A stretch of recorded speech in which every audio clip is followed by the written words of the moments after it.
Hello everybody and welcome back to another day of the Demon King Challenge. Today it is day 8 and I am quite excited because this is our last day for a while, since next week, along with my special guest here, I'll be in Japan.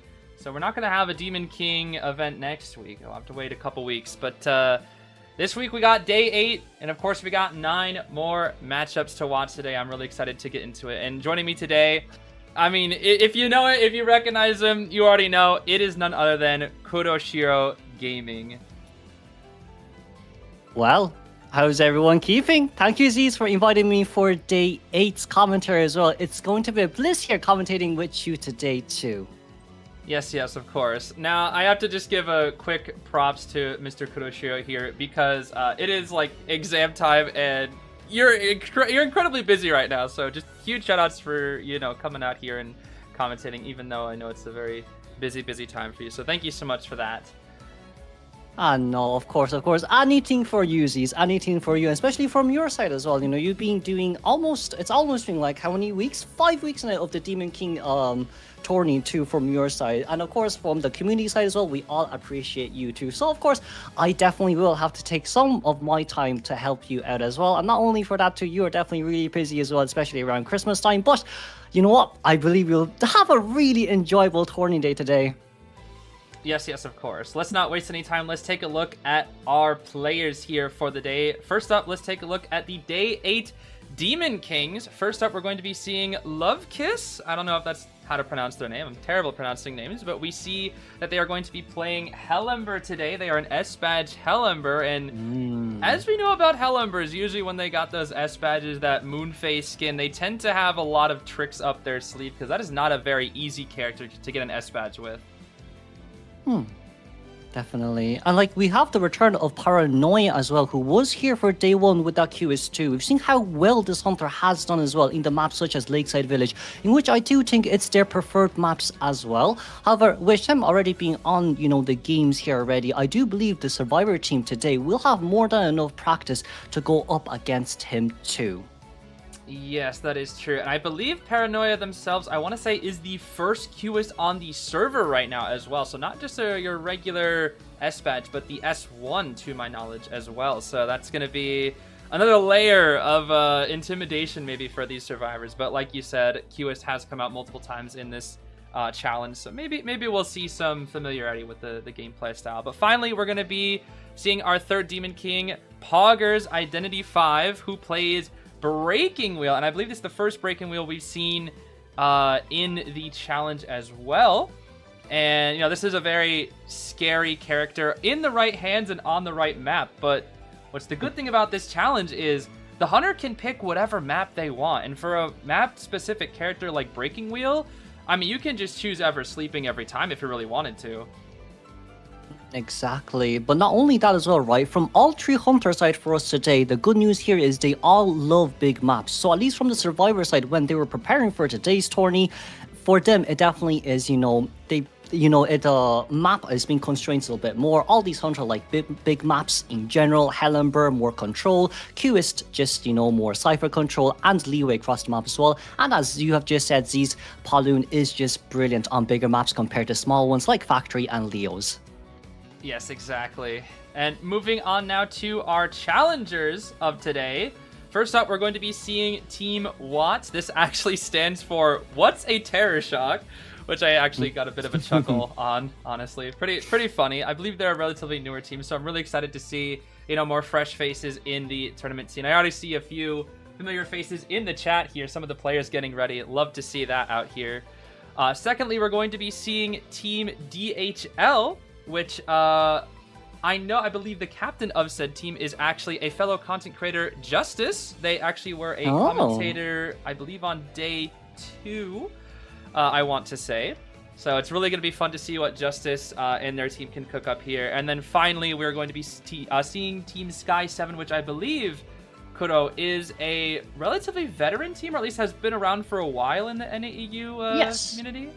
Yes, Sky 7 has been here with us for quite a long time now, of course. And not only that as well, their team was actually participating in the previous Demon King tourney too. So it is actually pretty nice to see them returning now for, Zeez's Demon King tourney. So I do wonder how much roster changes they have had and how much more success they have in the newer meta.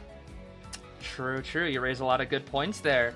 And as a reminder, everybody, we do have the prizes here for all the players. Basically, how it goes is the better the result, the higher prize that you win. If you choose to ban nothing, you actually will automatically net yourself $5. And if you do choose to ban something, it will come at a cost to that prize amount. And once again, I will put this here in the pinned comment, but you can also find it in the description. We have yet another viewer prize form. If you fill out this prize form, you have a chance of winning $25 USD. Just fill out the form. There's just, I think, like 5 or 6 questions in there. You fill those out, answer honestly, and we will pick a random winner around 10 minutes after the stream ends today. But you do need Discord to sign up. That way we can give you a contact. So definitely go ahead and make sure to fill out that form. I'll remind you probably at the end of the stream as well. But yeah, just know that that'll be in the pinned comment description for the entire stream. And go ahead and fill it out. We had, I think, 7 winners so far. And we're going to be picking our 8th today. So it's going to be, your random chance is about 1 in 200, I would say. It's usually 1 200, 1 to 250. So it's kind of like going for an S tier skin almost, I want to say. Oh, well, I mean, the money's definitely worth it as well, just for filling out a few questionnaires too. And of course, good luck to all participants who will be filling out that form, and of course, for the lucky draw as well. But not only that too, I do believe we will slowly but surely move on towards our first game, won't we, Zeez? Yes, I believe you are correct here. It looks like all our teams are ready and set to go here. So I believe the first matchup is going to be between Team Whatsaterrorshock versus Luvcas, who is our S-Badge Hell Ember. And of course, as per most Hell Embers, gonna be rocking the Moonface skin. Definitely, but we do have a look we do have a look into a little bit more of a Survivor team comp here as well. Seems like from Survivor side, we'll be running Seer alongside with Mechanic, Gardener, and of course that Psychologist too. The only few notable ones here, as we just changed to our journals, is actually that Gardener after a buff recently as well. However, up against the Hellember might just be a tiny bit more different because Hellember does not stun, but the Rescue definitely will be quite a nice pocket pick here from the side of Gardener. Oh yeah, I completely agree. We're also going to be seeing the full kite with the knee-jerk reflex and flywheel on that Seer. Maybe we're going to try to position him here for taking the kite. But Journalist and Gardener into the Hellember, I think that's actually a really good set of rescuers, because I almost feel like when positioned well, they can nearly guarantee a rescue. But then again, I don't know enough about Leo to know if there's any way to potentially stuff that. Do you know anything, perhaps? It's a bit harder to do, Zeez, but what you can do is have 2 stacks of your Embers in order to do an initial no attack recovery and initial second hit as well right after you drop down. Would usually be the best Leo place to do. But as we just saw in the game here as well, right, all survivors are really tanky survivors. So this simply only means one thing: we're fully countering that Leo's double hit potential when he gets an Ember, or even maybe possibly that Patroller up. Right, yeah. My other big concern is just if they're ready for any sort of fancy puppet tricks as well, because I know Leo's just... The S-Badge Leos are known for those kind of crazy tricks, so we might see them come out. I know the last Leo that we had a couple weeks ago was doing things I've never even thought were possible, so I'm really excited to see the bag of tricks back in this Demon King Challenge here today. But let's get into it here. The first matchup of Day 8. This is going to be our S-Badge Hellember Luvcas versus Team Whatsaterrorshock. Let's see how it goes. Okay. First stage, we'll be going straight towards here as we're rotating straight towards double 11 as we go back towards the shopping center. It's a little bit fast here from the side of Luvcas too, but we aren't really looking down, so it seems like it's going to be instant attention here as our first chase will be Seer. Rotating a little bit closer towards Gardener here as well, so Gardener will be forced out as our decoding speed is just a tiny bit slow for the early games.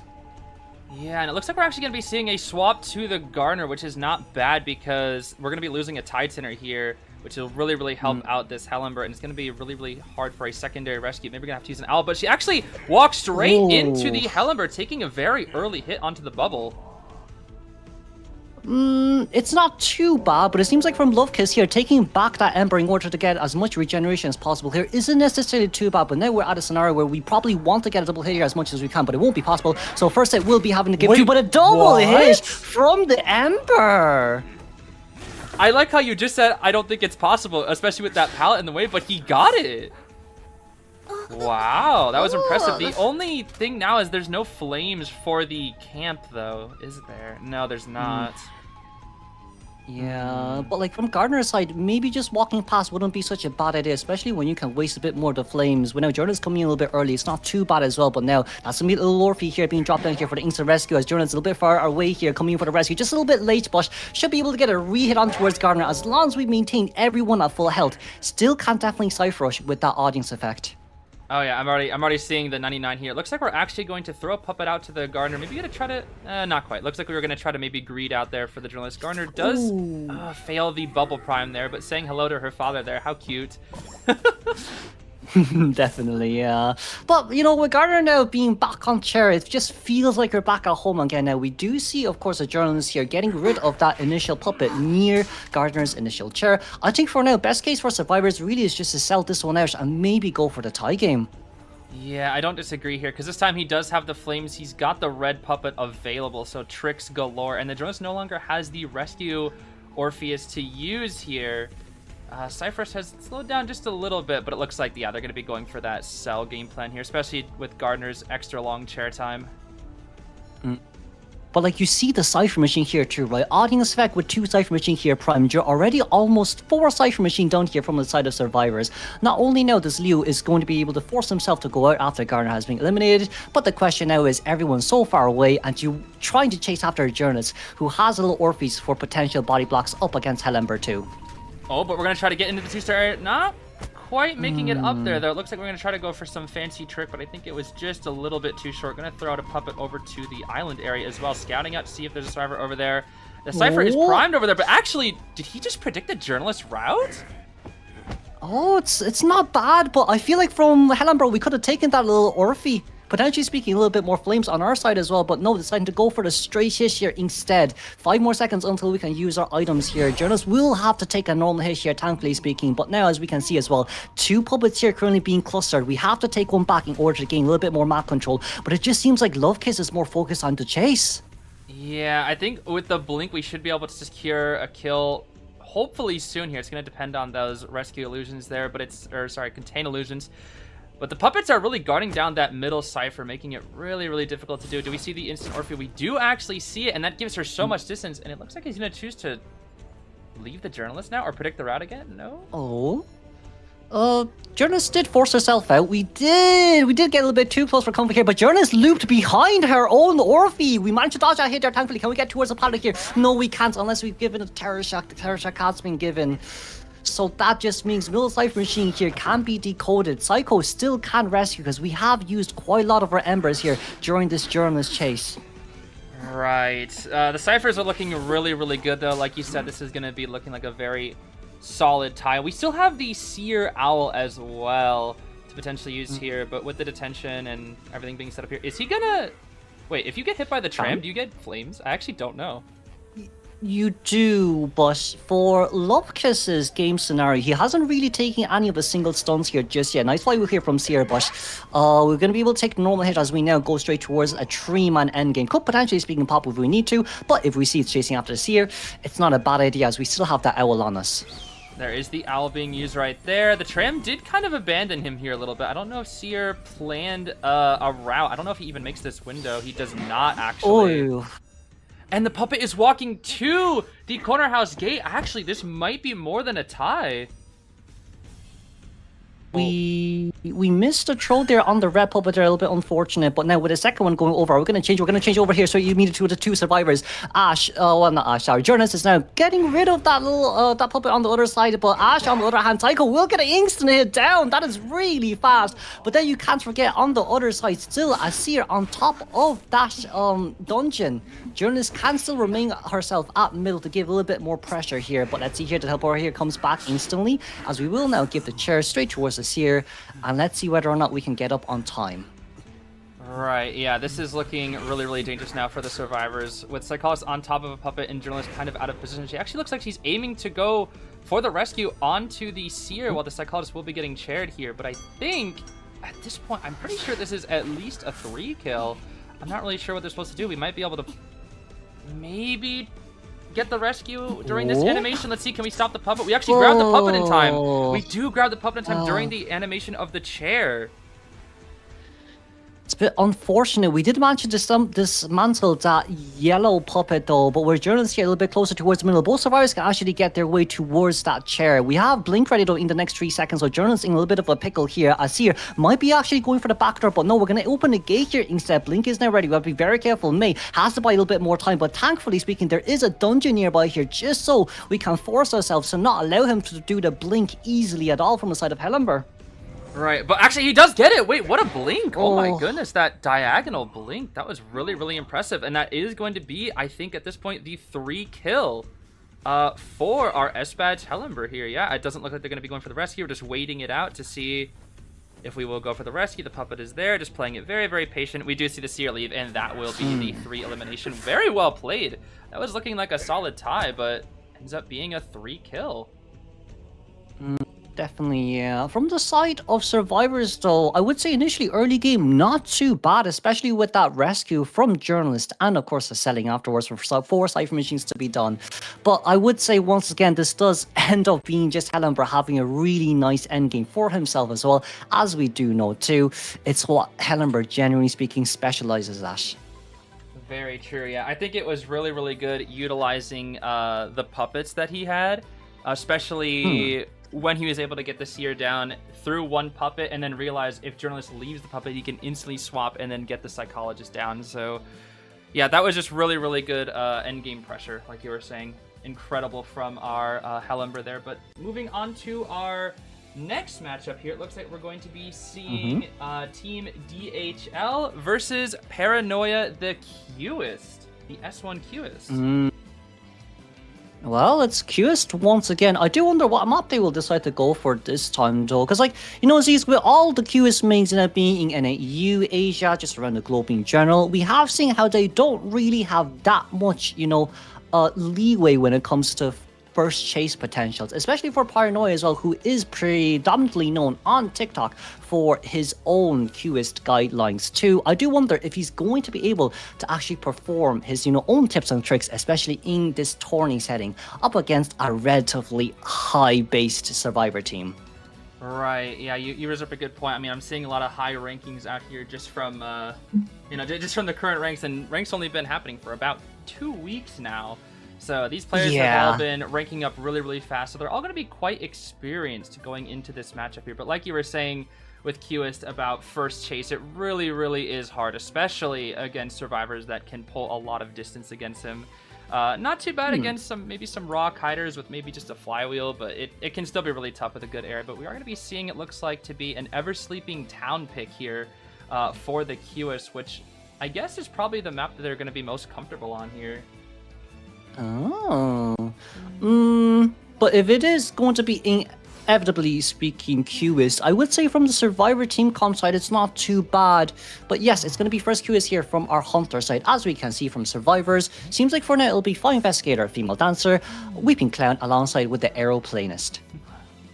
Yeah, I'm looking at this team comp right now, and I see 3 characters that can just make so much distance, and then there's a Dancer who can just, I guess with knee-jerk can make a lot of distance, but I guess good loops and whatnot potentially, but might be a little harder once the Cueist has the cue ball to work with here. Yeah, like you were saying, I don't even know who we're going to be chasing here.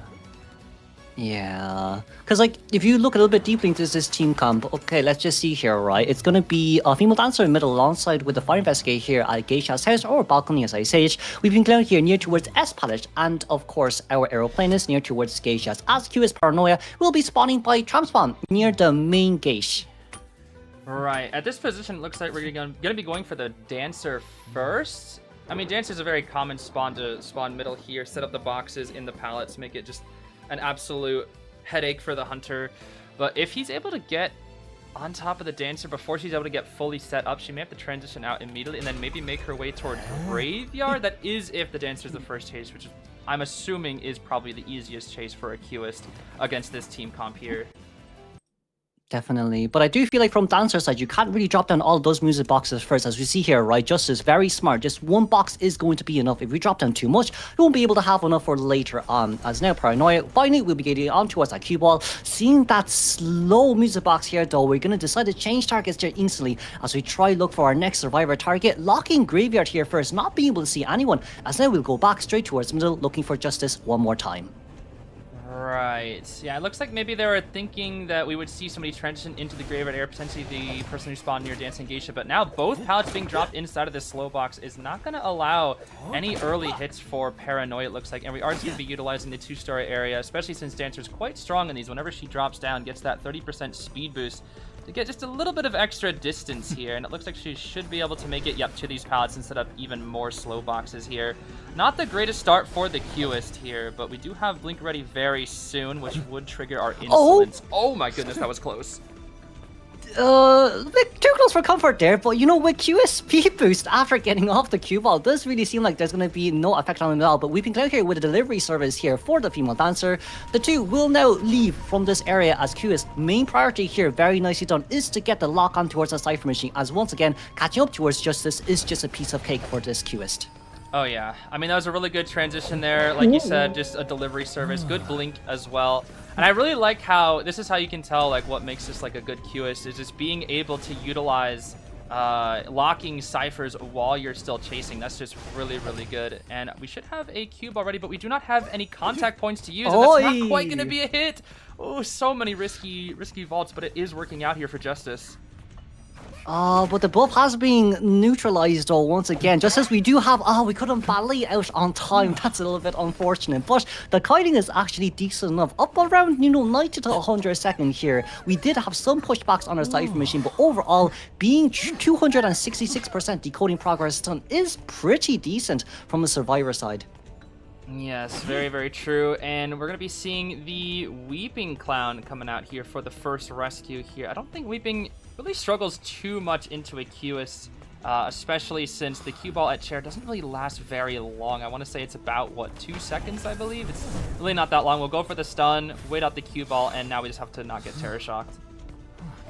Okay, ooh, the hit does come out, and of course it is a good rescue here from the side of Weeping Clown. However, Female Dancer, on the other hand, no items left on her hands to use. Survivor did also not bring anything additional for her, but once again, it is a Cueist. The more pallets drop down, the better it is for Dancer, but it seems that she won't be able to vault over that one there. We do see AliExpress nearby, waiting to give that package one more time for the harass, but the question now is, will Dancer be able to find a perfect spot, or will our Weeping Clown just leave? Never mind, he just left. Yeah, especially in this area, I don't really see... It's going to be just really hard to harass, unless we're really going to try to greet it out here, potentially. But we do have the Fire Vest here posted up for the next rescue here, it looks like. And preventing... I like that. Preventing a potential basement there as well. Readying up an airbag so that he would not be able to get into the basin. But with the Tide Turner and potentially that last Weeping Clown rocket, we might be able to see at least a solid tie here. From both of these factions. Just gonna try to delay this rescue very long.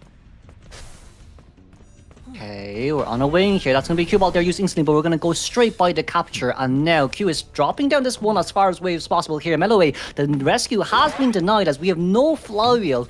That just only means one thing now. You've used up all your you've used up all your airbags, but QS have more balls on his hands. Can we make it towards this pallet? We couldn't, sadly. And that's just an instant down without Blink here being used at all. Yeah, that stuffed rescue is actually very huge because there's still about 100% or so. What a jump from the Cueist there. 100% or so progress that we still need to be seeing here. We're going to lock down that Cypher here real quick and then move on back toward Melloway here. And yeah, we still have Blink. We have a lot of resources here for our Cueist. Pretty low on the contact points now, but Cypher Rush is going to be slowly dropping thanks to that, that setup onto that Cypher.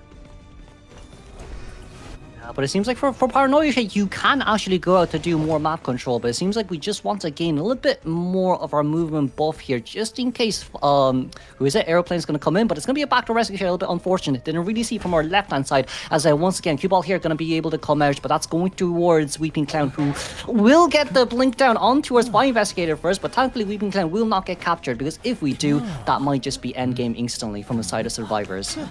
Right, and I'm looking at this with the ciphers in the current health states. This is actually looking like a 4 elimination, actually, because the airplanes can rescue, but Weeping Clown is taking a long time to finish that cipher that has been reduced by, I want to say, 30% now. And unless the Fire Investigator is able to rebound this, I don't see much chance for a tie here anymore.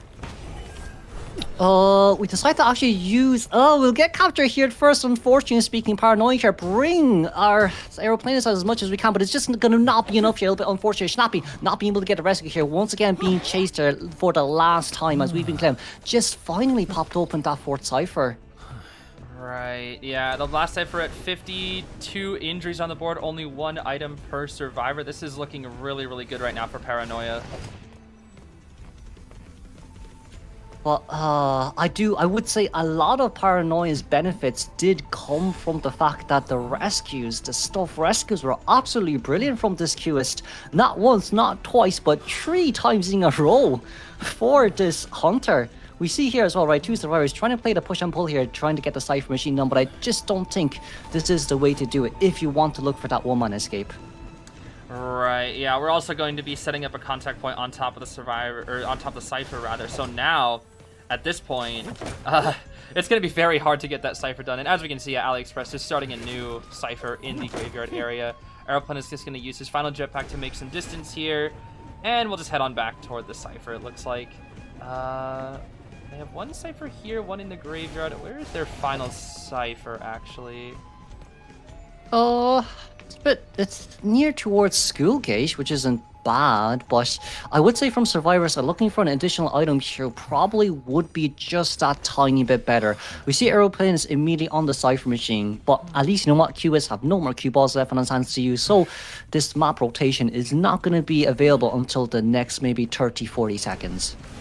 Yeah, I think at this point, looking at the current timing of the cipher, it's going to take about 40 seconds or so. Weeping Clown, is he able to manage that? We're actually just going to go check back toward the cipher here. We're a little bit nervous they're going to try to be working on the cipher, but seeing the cipher being worked on over on the other side of the map, we're just going to probably head on over there. I mean, they're just doing a really good job of making sure these ciphers are not getting done, and the second our blink is ready, we should just be able to commit to a survivor that no longer, neither of them have any more items. So at this point, it's gonna be tough. I don't think that there's any way. Yeah, but aeroplaners, we did actually manage to survive that one there, thankfully. Q seems like he wants to look for the aeroplanes, but we don't really see anyone past the wall there. We want a little bit of an extra vision there, but sadly was not able to be provided for us, as we still only have 1 cue ball now left on our hands after using the other 2. Still trying to look for Snappy though, as Snappy is currently out of range, but can we see that blue sticker on the one? No, we see the blonde here instead, as finally we now know where Snappy is. The blink is ready. We are able to dismount here instantly, and just 1 blink down will be enough just to take it home. Yeah, that is going to be it right there. And are we going to be going for the slugging game plan, or are we just going to chair? That is the big question here. It's already been quite a long end game. No more chair here, since that is where I believe the Fire Investigator died on. And we are going to slug it out here. We do want that $80 USD. Who needs 60 when you can have 80? You know what I'm saying? Exactly. The more, the better, they say, Zeez. Yes, but not sir. only that as well, right?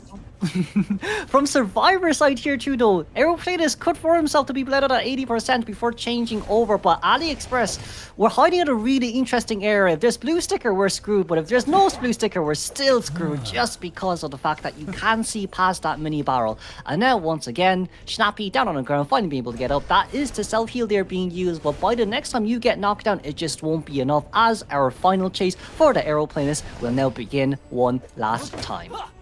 Yes, sir, but we still have plenty of speed boost here from the Cueist, and with the knee jerk, we're going to stall out here just a little bit longer, but going back into our ball form, I forget what it's actually the official name of it is called, but it is just going to be the down onto the Aeroplanist there. And with no more self-heal, I think that's about, what, about a minute and a half or so till the bleed out happens onto Snappy, which means Weeping Clown would need to kite or stay hidden for about a minute and a half. That's going to be really tough. Can we get on? Can we get on? Can we get on time? Or does Paranoia think that we know where he is? I think Weeping is just standing still there. Wait a second, is Paranoia gonna follow? Paranoia didn't. Wow. He didn't follow. That is patient, as we finally got that Weeping Clown down. A beautiful 4-man endgame there from the side of Paranoia. And once again proving himself what he is, our server's first Cueist. Oh yeah, perfect example of why. And I really like the patience there just at the very ending, making sure to look inside the tram just to see if the Weeping Clown would get on. But that was just some really, really good patience there. Well played. That was actually such a fun match to watch. Seeing just like the little extra strategies that, you know, the S1 Cueist is going to use. Because, you know, you don't really get to see, you know, top level Cueist too often, especially since he hasn't really been in tournaments just yet. So it's nice to see what you know, the top players are cooking up here with him. Definitely speaking. And not only that too, right, we also see from the side of Cueist here as well. From his game style, especially with chair camping too, it doesn't really matter how well you rescue, but if you don't come on time or a bit early, it will always end up being a fail rescue here. So I would say from Survivor side, moving on forward now, especially up against Paranoia, early rescues would be very, very, very important no matter what. Right, and I think the first one from the Weeping Clown actually did go very, very well. The second they saw the cue ball set up, they just instantly used the rocket just to stall it out. And I think the aeroplane has tried to as well, but I think I don't know if he came down a little bit too early or what, but it looked like he attempted it and somehow Paranoia was able to catch him out there. So it was a really good attempt, but we are just going to be seeing the 4 kill there instead. And moving on to our next set of factions, we have Poggers, who is our S badge breaking wheel, as well as Team Sky 7, one of the veteran teams on the NAU server coming out here.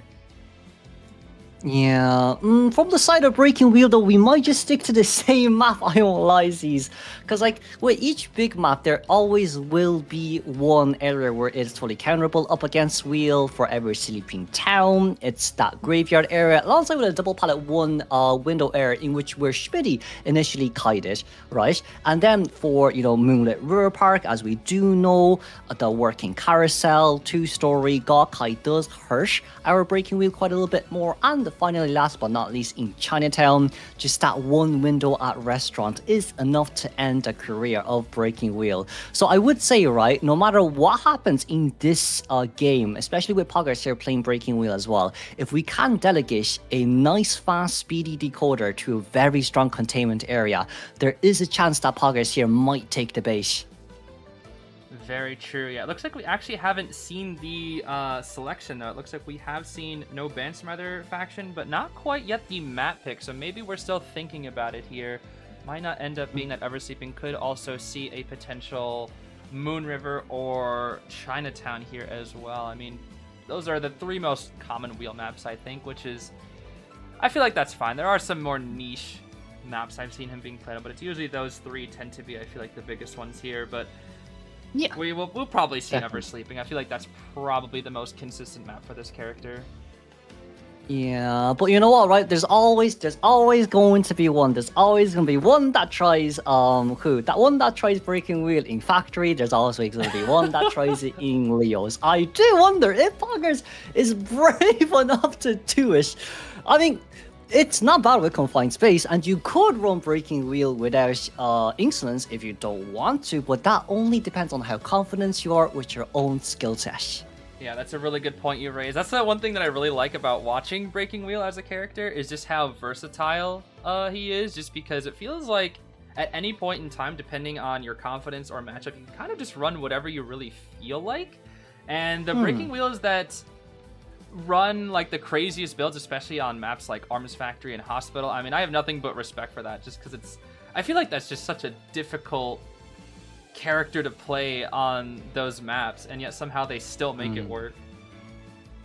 Yeah, and you know what? Not only that too, we can't forget, like, with games like these, it's a lot of considerations on how well survivors knows how to contain up against a Breaking Wheel too. But not only that as well, I do think a lot of the spice when it comes to Breaking Wheel games is the question of, will he be able to get that chip, or not, maybe not chip, will be able to get that spike, or will the survivor just barely narrowly are able to escape that additional spike before the double spike and snap trip down. I would say, you know what, right, from the side of survivors, we all know they're gonna run flywheels. Some of them may be suicide builds, some of them may be with borrowed time, maybe for rescuers. But for Poggers here, I would say the biggest challenge will be up against that flywheel. How fast can we land those chips? And can we land those chips even after survivor lands a flywheel on him?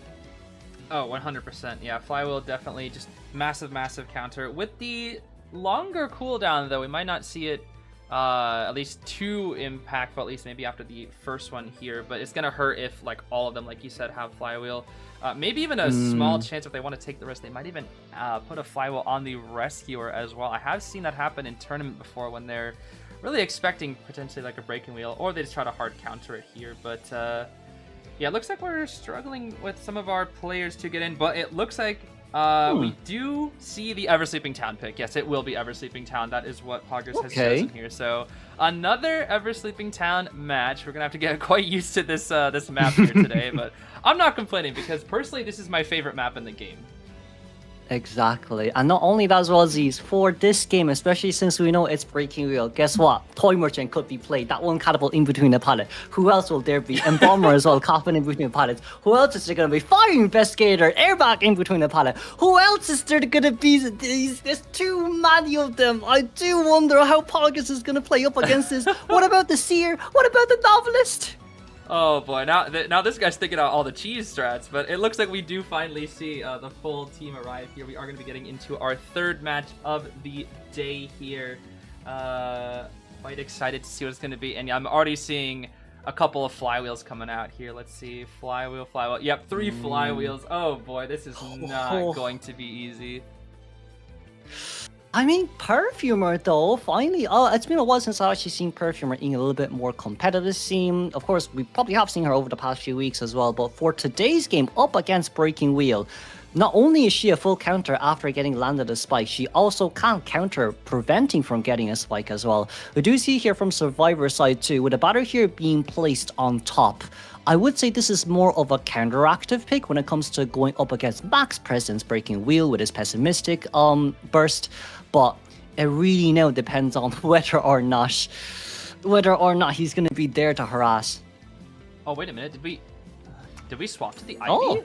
Wait a minute. I don't know if that's the final selection, but it looks like we may be swapping here to the Ivy. Again, they don't actually have to play their S badge if they don't want to. Maybe they just think this matchup is a little too tricky, especially with the batter there. The batter can be very annoying for something like a Breaking Wheel, but do we lock in? I think we locked into Ivy. We did. We actually did lock in Ivy. Okay. Here comes a few problems though. I would say Ivy has a better kind of understanding of the map compared to the survivors here. We are a little bit too clustered up in my opinion, in which realistically speaking, she could just put a shadow straight towards Manila and then loop around until she finds here before leeching and then teleporting on towards him. So for now, I do believe early game, if Pogger does really well here, will be a very slow decoding progress. Right, yeah, especially with Merc and Batter on the same team, that's going to be quite slow.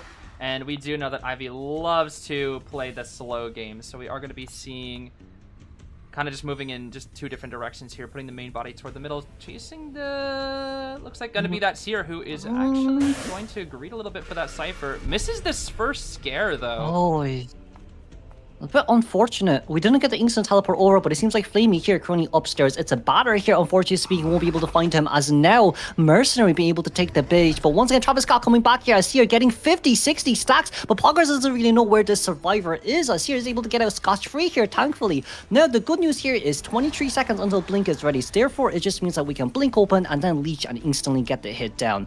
But the question here is, will it be easy to catch up towards Seer? Yeah, this is going to be a little tricky. We do know that the Seer does have the Flywheel as well and the Owl, so we might even, if we want to greed out a little bit, we could just walk inside of this this Ostracon here and then Flywheel or use our Owl for the Corrosion here. Let's see. Is that going to be a hit? Let's see. Oh, not quite. Didn't even have to use a resource. Unfortunate for Poggers. That was really important to at least burn some form of resource there, but now we're going to have to just kind of start here from the beginning again. This is going to be hard now. Poggers could Blink initialize for a surprise attack. I think Blink initialize for a surprise attack would be for the best here because Travis really is looking, but we might be able to just get out of here and try get a little bit more Revelation stacks. Poggers, we need a Revelation stack here. Can we maybe get a little bit more? We didn't, unfortunately. So that just means Seer gets a scotch-free. Blink is open, but that Flywheel comes out here at the same time as well. Doesn't really matter. Poggers could not get any additional stacks of fear, unfortunately, as Travis is able to get out as the Seer. Right, yeah, and looking at the ciphers, they are already moving so fast despite the decoding debuffs on both Mercenary and Batter, but Seer making his way all the way over here, still only at 90 corrosion. I think it's gonna be still a little bit longer till he goes down, does drop the pallet, losing a little bit of distance here as Poggers was already aiming to move around, but gonna probably die out here toward this pallet. It's gonna be forced into a mind game situation. Let's see. Charge! Ooh. Oh, the impulsive! Yes, the impulsive actually, I think, made a bit of a difference there, getting that hit. Let's see. Yeah, no HUD, that is just impulsive. Interesting. Yeah, from Poggers side, I think from Poggers side here, not running Hunter. We might be going for a max Berserker or even potentially speaking max Sadist, depending on how we want to play this.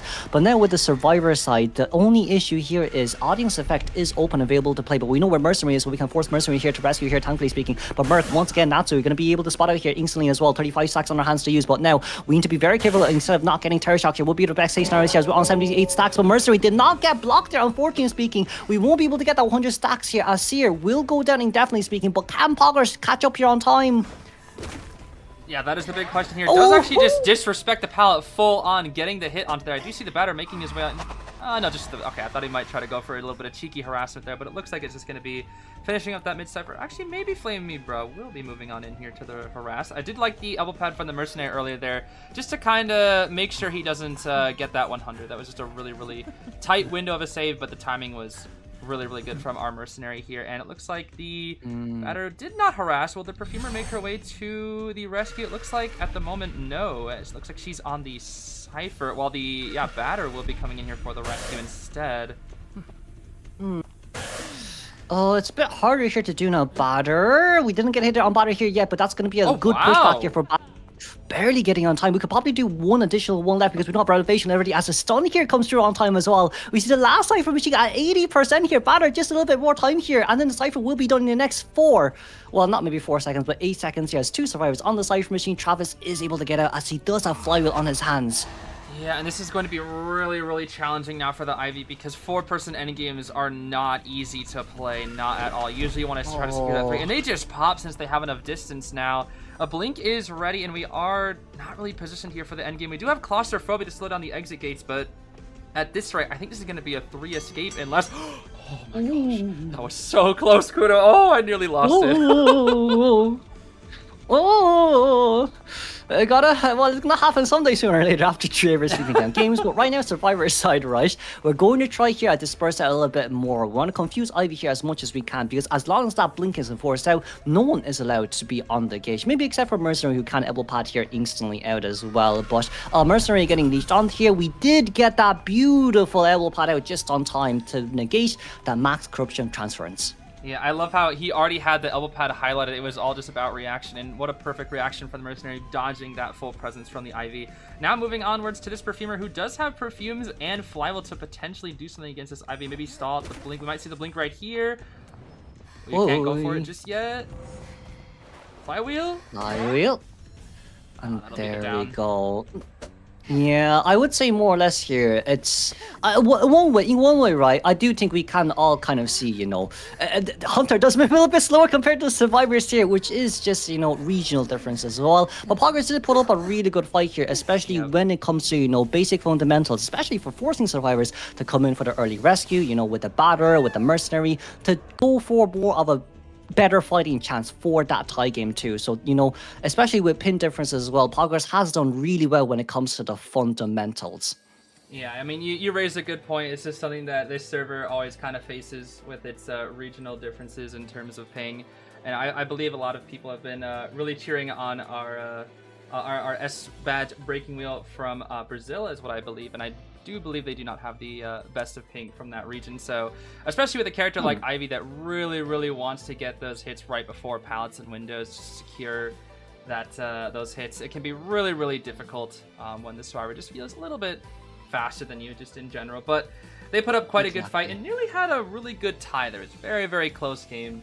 And I can see why they maybe go for the breaking wheel there instead, because I know that character at the higher ping is not easier to control, but at least in terms of speed, at least you have a bit of an advantage. Yes, definitely speaking there, right? But aside from the first 3 games, we're now in the penultimate batch of our Demon King tourney for day 8. It seems like for the next game, we should be able to see Paranoia, our Espace Cueist, coming up against the first Survivor team that we did see today as well. Yes, that is correct here, and so far from both sides we are going to be seeing no bans as well, which I love to see. I'm a huge fan of the current trend. I don't know if you've seen all the matches, Kodo, but we have actually not seen a single ban throughout the entirety of the Demon King Challenge, not one. Which does bring quite a lot onto the table as well, because that just means from both sides we have quite a lot to play with. To Survivor side, more characters, Hunter side, no target bans, no specialty bans. But I would say in this case then, when we now move on towards our round 2 for Paranoia up against ATS Survivor team, if I didn't get the name wrong, how well will we do this time in compared to Justice's team? Yes, we are up against Whatsaterrorshock there, or just Watts for short.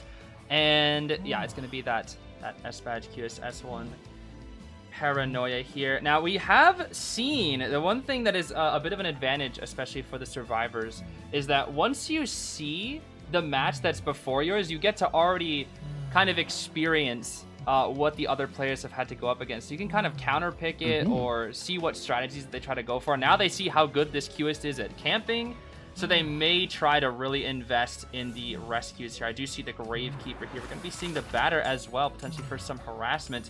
Back on the Ever-Sleeping Town as well.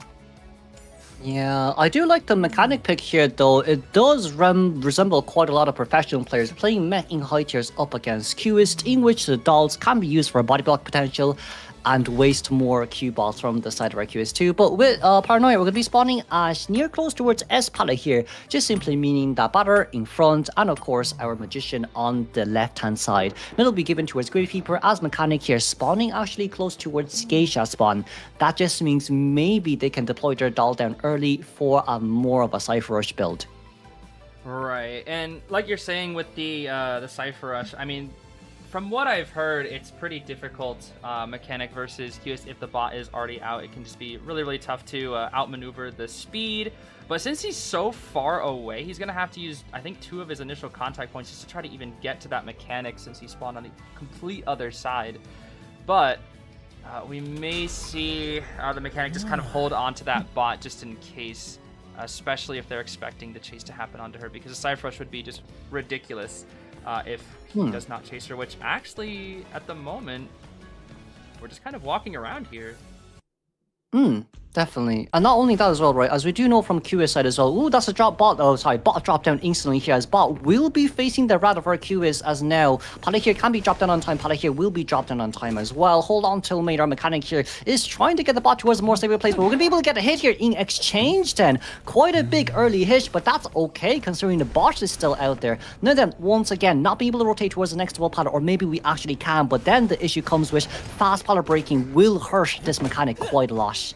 Right. Yeah, this is where the dangers come in of Cueist versus mechanic. It's that speed boost is just ridiculous. But we just have to kind of mind game around this palette until the end. We do have a flywheel actually ready right here. Let's see a beautiful flower from the mechanic. Not quite dropping the pallet, but the insolence should be able to secure the hit right here. Let's see. Yep. That will be the down. But the bot, like you said, is out there, and it is ready to decode an entire cipher all on its own. So that's kind of the trade-off there, is when you don't go for the bot, it's now out there to decode. But with Cueist, I guess the confidence is, as long as he can, pressure down these ciphers well enough, it won't really matter if the bot's out there. Definitely, yeah. But like, a bit unfortunate here for our first Cueist. Didn't really manage to lock the Cypher Machine here on time, as Kopnik here, our Gravekeeper, is already here, ready for the rescue. But of course, going down toward the shovel a bit early is nice, as Magician did get kidnapped in as well, so thankfully speaking, we're able to use that wand to get out of the way. And then once again, can't really get out of the shovel here too early nor too late. Now it's just about the right time, as the chair shot! I didn't even see him touch the chair! It's okay. It's okay. Round two. We're gonna be able to get our item out here, but maybe potentially speaking, we did use our illusions one, but it's gonna be an after half. Oh no, a huge mistake. I want to even say that might have just been a little bit lucky. I mean, I really did not even see the Gravekeeper touch the chair. That's just insane to me. We do have one more. Oh wow, that hits. Oh my goodness, this is double just a hit down now. Oh my gosh.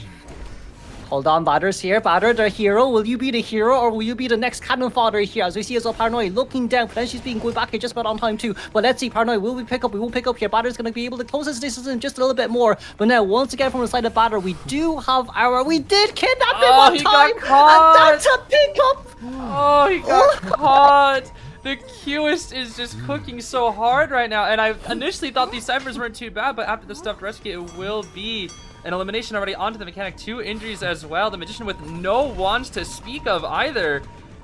It's looking really tough once again here for the survivors. Going to be chasing down the Gravekeeper now, Koffinic.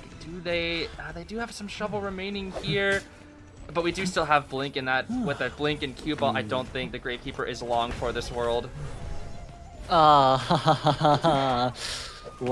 there's our impending doom as... I mean, Gravekeeper he breathed near the chair and he just got down instantly. That was quite a surprise from the side of Paranoia too, maybe, but definitely from Survivor's side, that was insane, especially when we know that Gravekeeper doesn't take long to rescue, especially with his rescue buff after getting out of shovel. That prediction from Paranoia was on another level. Right, yeah, it's just, especially not even seeing him touch the chair at all. It's just, seeing that is just so ridiculous from the viewer perspective. I wonder how that Gravekeeper is feeling. We are going to play a little bit patient around that Batter, and the patience does pull off, and yep, that will be the down onto the Batter there as the Gravekeeper does get away, but we're going to pursuit back onto him. We still have contact points here. Still have our Blink too. Even with the shovel on cooldown, we should just be able to, yep, exactly, get that Gravekeeper down. And since he is now dead on chair, that will be 2 survivors sent back to the manor, with the Magician picking up, it looks like, the mechanic spot. I don't think that is really going to offset any of the mistakes being made in this match, with 3 ciphers with a little bit of progress, but not enough to pop. I think it's all but over here for the survivors. Batter got up. I felt like Batter could have maybe stayed on the ground for a slug, because in this case then that just means Magician really have no more options here to look for that one-man escape, because I feel like if we leave Batter on the ground, even if he does get shared, Magician have a higher chance of getting escape, but like even if he doesn't get shared, you can slowly start to bleed out those, you know, bleeding stacks. And the next time you get up, it'll be instant down, but it just seems like Ash will be found here instantly after the bot has been eliminated, but at least we do have that additional elbow pad just in case we can kite for the next 2 minutes. I'm chucking a little bit at the bot just exploding once the Q is trying to hit it, but it's fine. I think the Magician at this point with a slugged out Batter, it's going to be about what? That's around a little less than 2.5 minutes till the Batter is fully eliminated, and with a single flywheel, it's going to be really difficult for this Magician. Ooh, a nice flywheel being used there, but now you have to kite for 2 minutes to get that dungeon. I don't think it's going to be possible, but at this point, we get to watch a little bit of a 1v1 to see how well this Magician could potentially do here. That hitbox is something else. Oh my god. GG. You know what? GG. Well played. That is...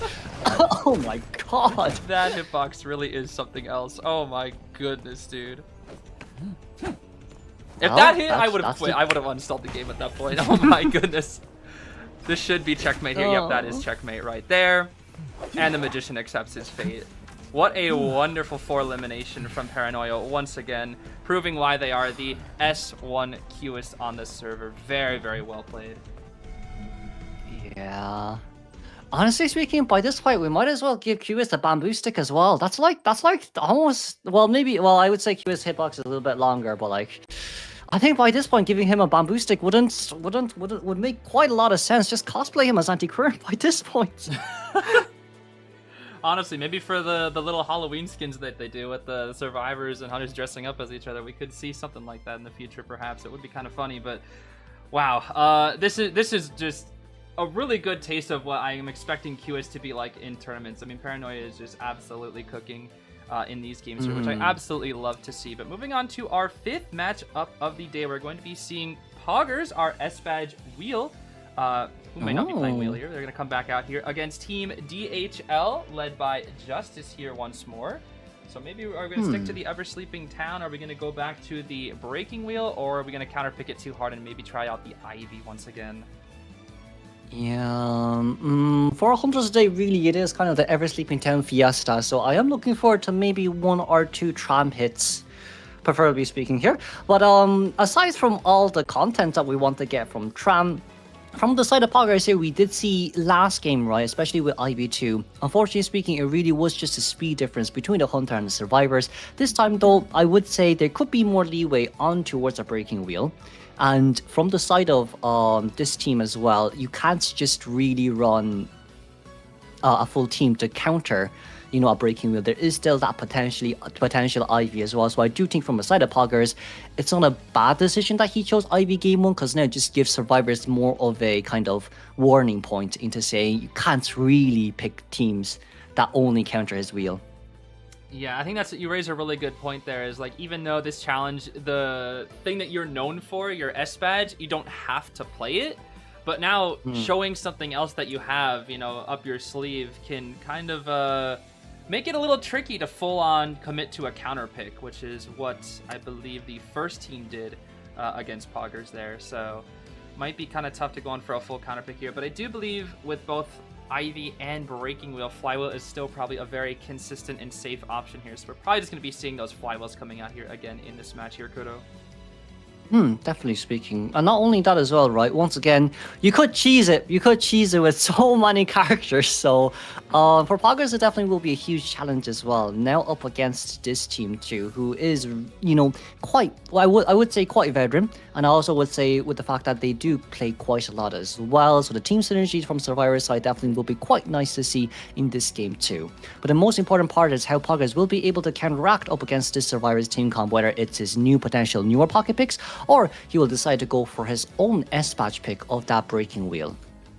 Right, exactly. And especially what you're saying about the Survivors. I mean, I think Justice said that they're entering with their friends. So I imagine if you've been playing with these people for a long time, especially if you go up against a Hunter like Ivy at that point, you're probably really, really good with your communication, which is very, very necessary against something like a Shadow.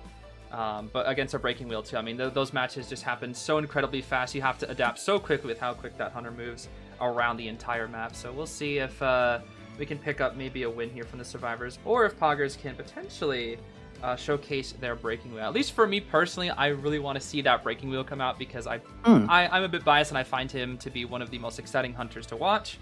But of course, it is up at the end of the day to our players and what they're most comfortable with here. Yeah, if the Survivor team do want to, though, they could go for a full counter build. I think full counter build wouldn't be too bad, especially with Flywheel as well. And like with the Hunter locking into this map too, as we finally got that selection on the map picks as well. I would say once again for Ever-Sleeping Town, it's kind of a 50-50 from both Hunter and Survivor side. And especially with statistics showing that it usually helps out the Survivors more than the Hunter when it comes to Tram as well. It would be nice to see. But like with a Breaking Wheel pick, you do full counter Tram by fully ramming yourself into it and forcing the Survivor down to get a guaranteed chip hit. So like from Survivor side, if the Breaking Wheel does come out, Tram is not an option, unfortunately. Yes, that is very true. And I think we are going to be picking the Breaking Wheel out here. It looks like our players were having a bit of trouble here, but looks we are going to be getting into this matchup here. But at the moment, I'm just going to give a huge shout out to Poggers for playing out here, despite some of the hardships currently going on. But we are going to be seeing a Breaking Wheel. Actually, looks like it is going to be coming out here this time, along with Gravekeeper, Magician, Novelist, and Fire Investigator as the Survivor team.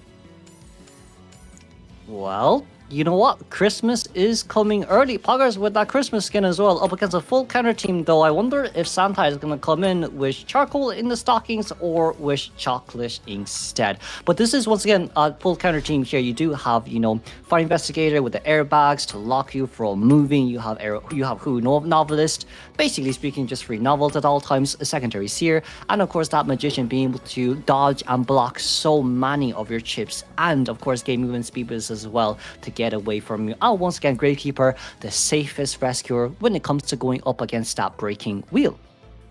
Right, yeah, this is not going to be an easy comp, especially since we don't even have any needs. It's just going to be locking in those flywheels, and it looks like, you know, as per the safest option, flywheel is definitely going to be the most consistent option here from the survivors.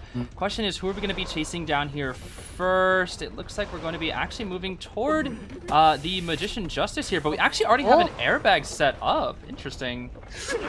Oh, we might have trapped ourselves here a little bit, though. Looking for our Magician right now. There's going to be 2 pilots here to use here from the side of Poggers. We're going to be able to swiftly get across these 2 here. Very nicely done. Magician also got 1 trap on him as well, though, so that's not overall too bad. We're just here currently looking for 1 additional one, as once again, still trying to play around this area here. Ooh, got stuck there. A little bit unfortunate. Magician looking for the back and forth right now. Magician, can we dodge it? Magician didn't dodge it. The Poggers being able to get that second spike, but now his second issue here is we do have Tram Senpai nearby here to help us as well, forcing Poggers to go back, and Poggers, that's such brilliant usage here. Tram Senpai helping us out here just a tiny bit more. Flywheel may be ready, but can we get past the pallet? We did get past the pallet, but once again, it's the 1. Can we get the lock? Poggers couldn't get it, unfortunately. That was so very close, but the blink is ready, and that will be the hit right there. Wow.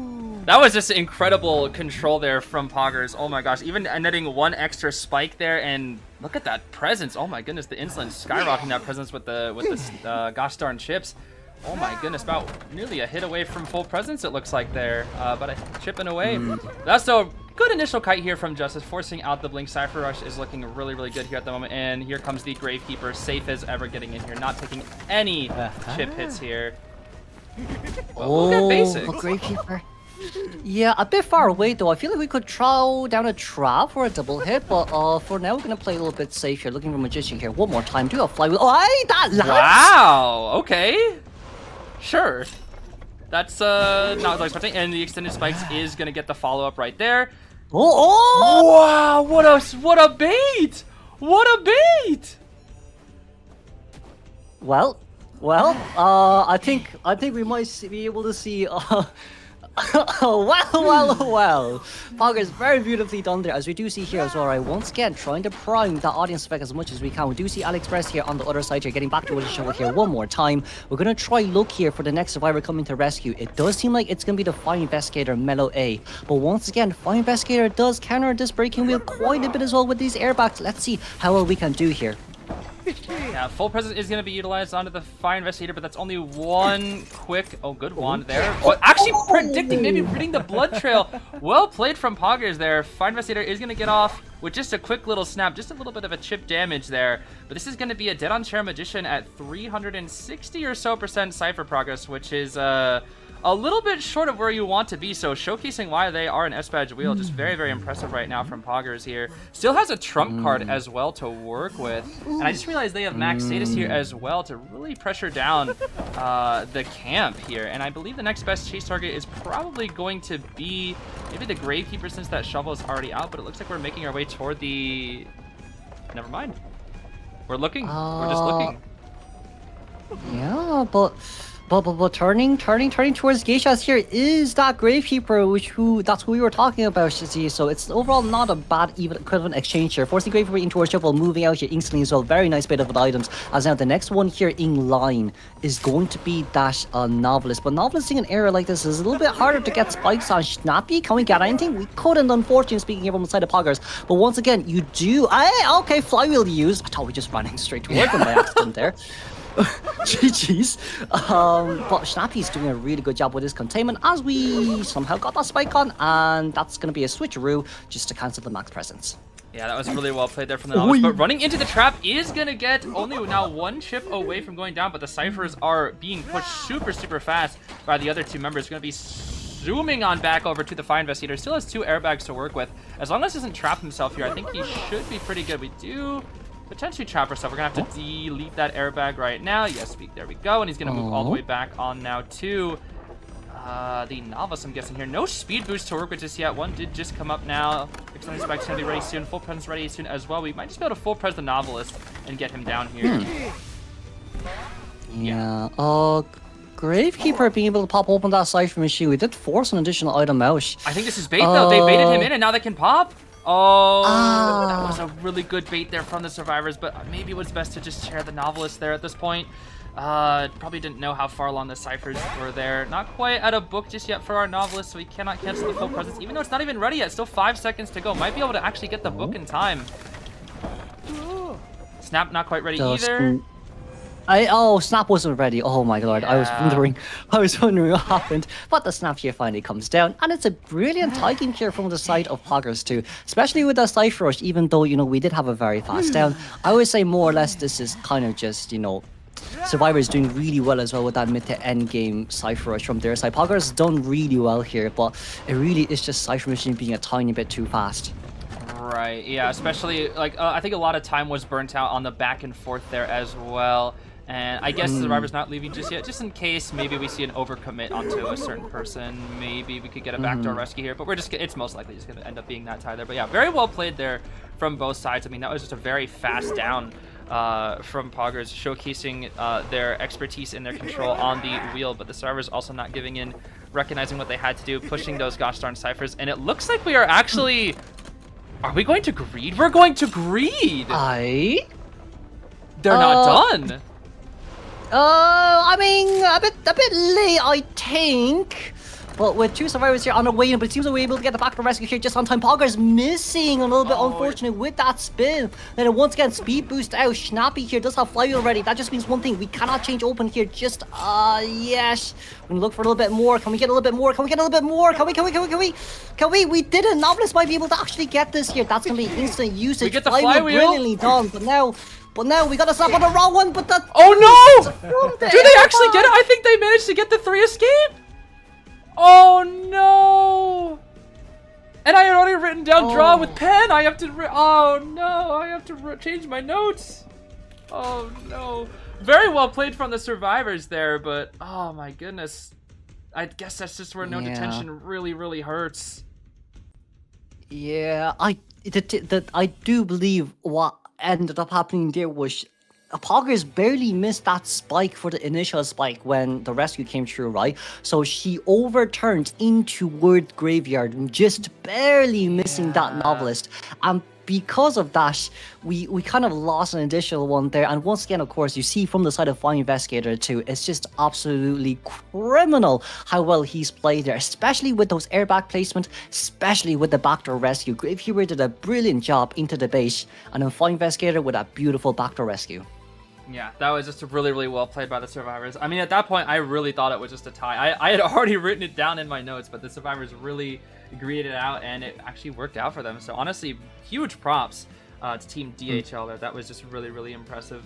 But yeah, it's just getting that little mishap, getting stuck around the graveyard corner there, allowed them to pull so much distance, and missing the spike made it really tricky, but still very well played there from both ends. That was a very entertaining and fun game to watch.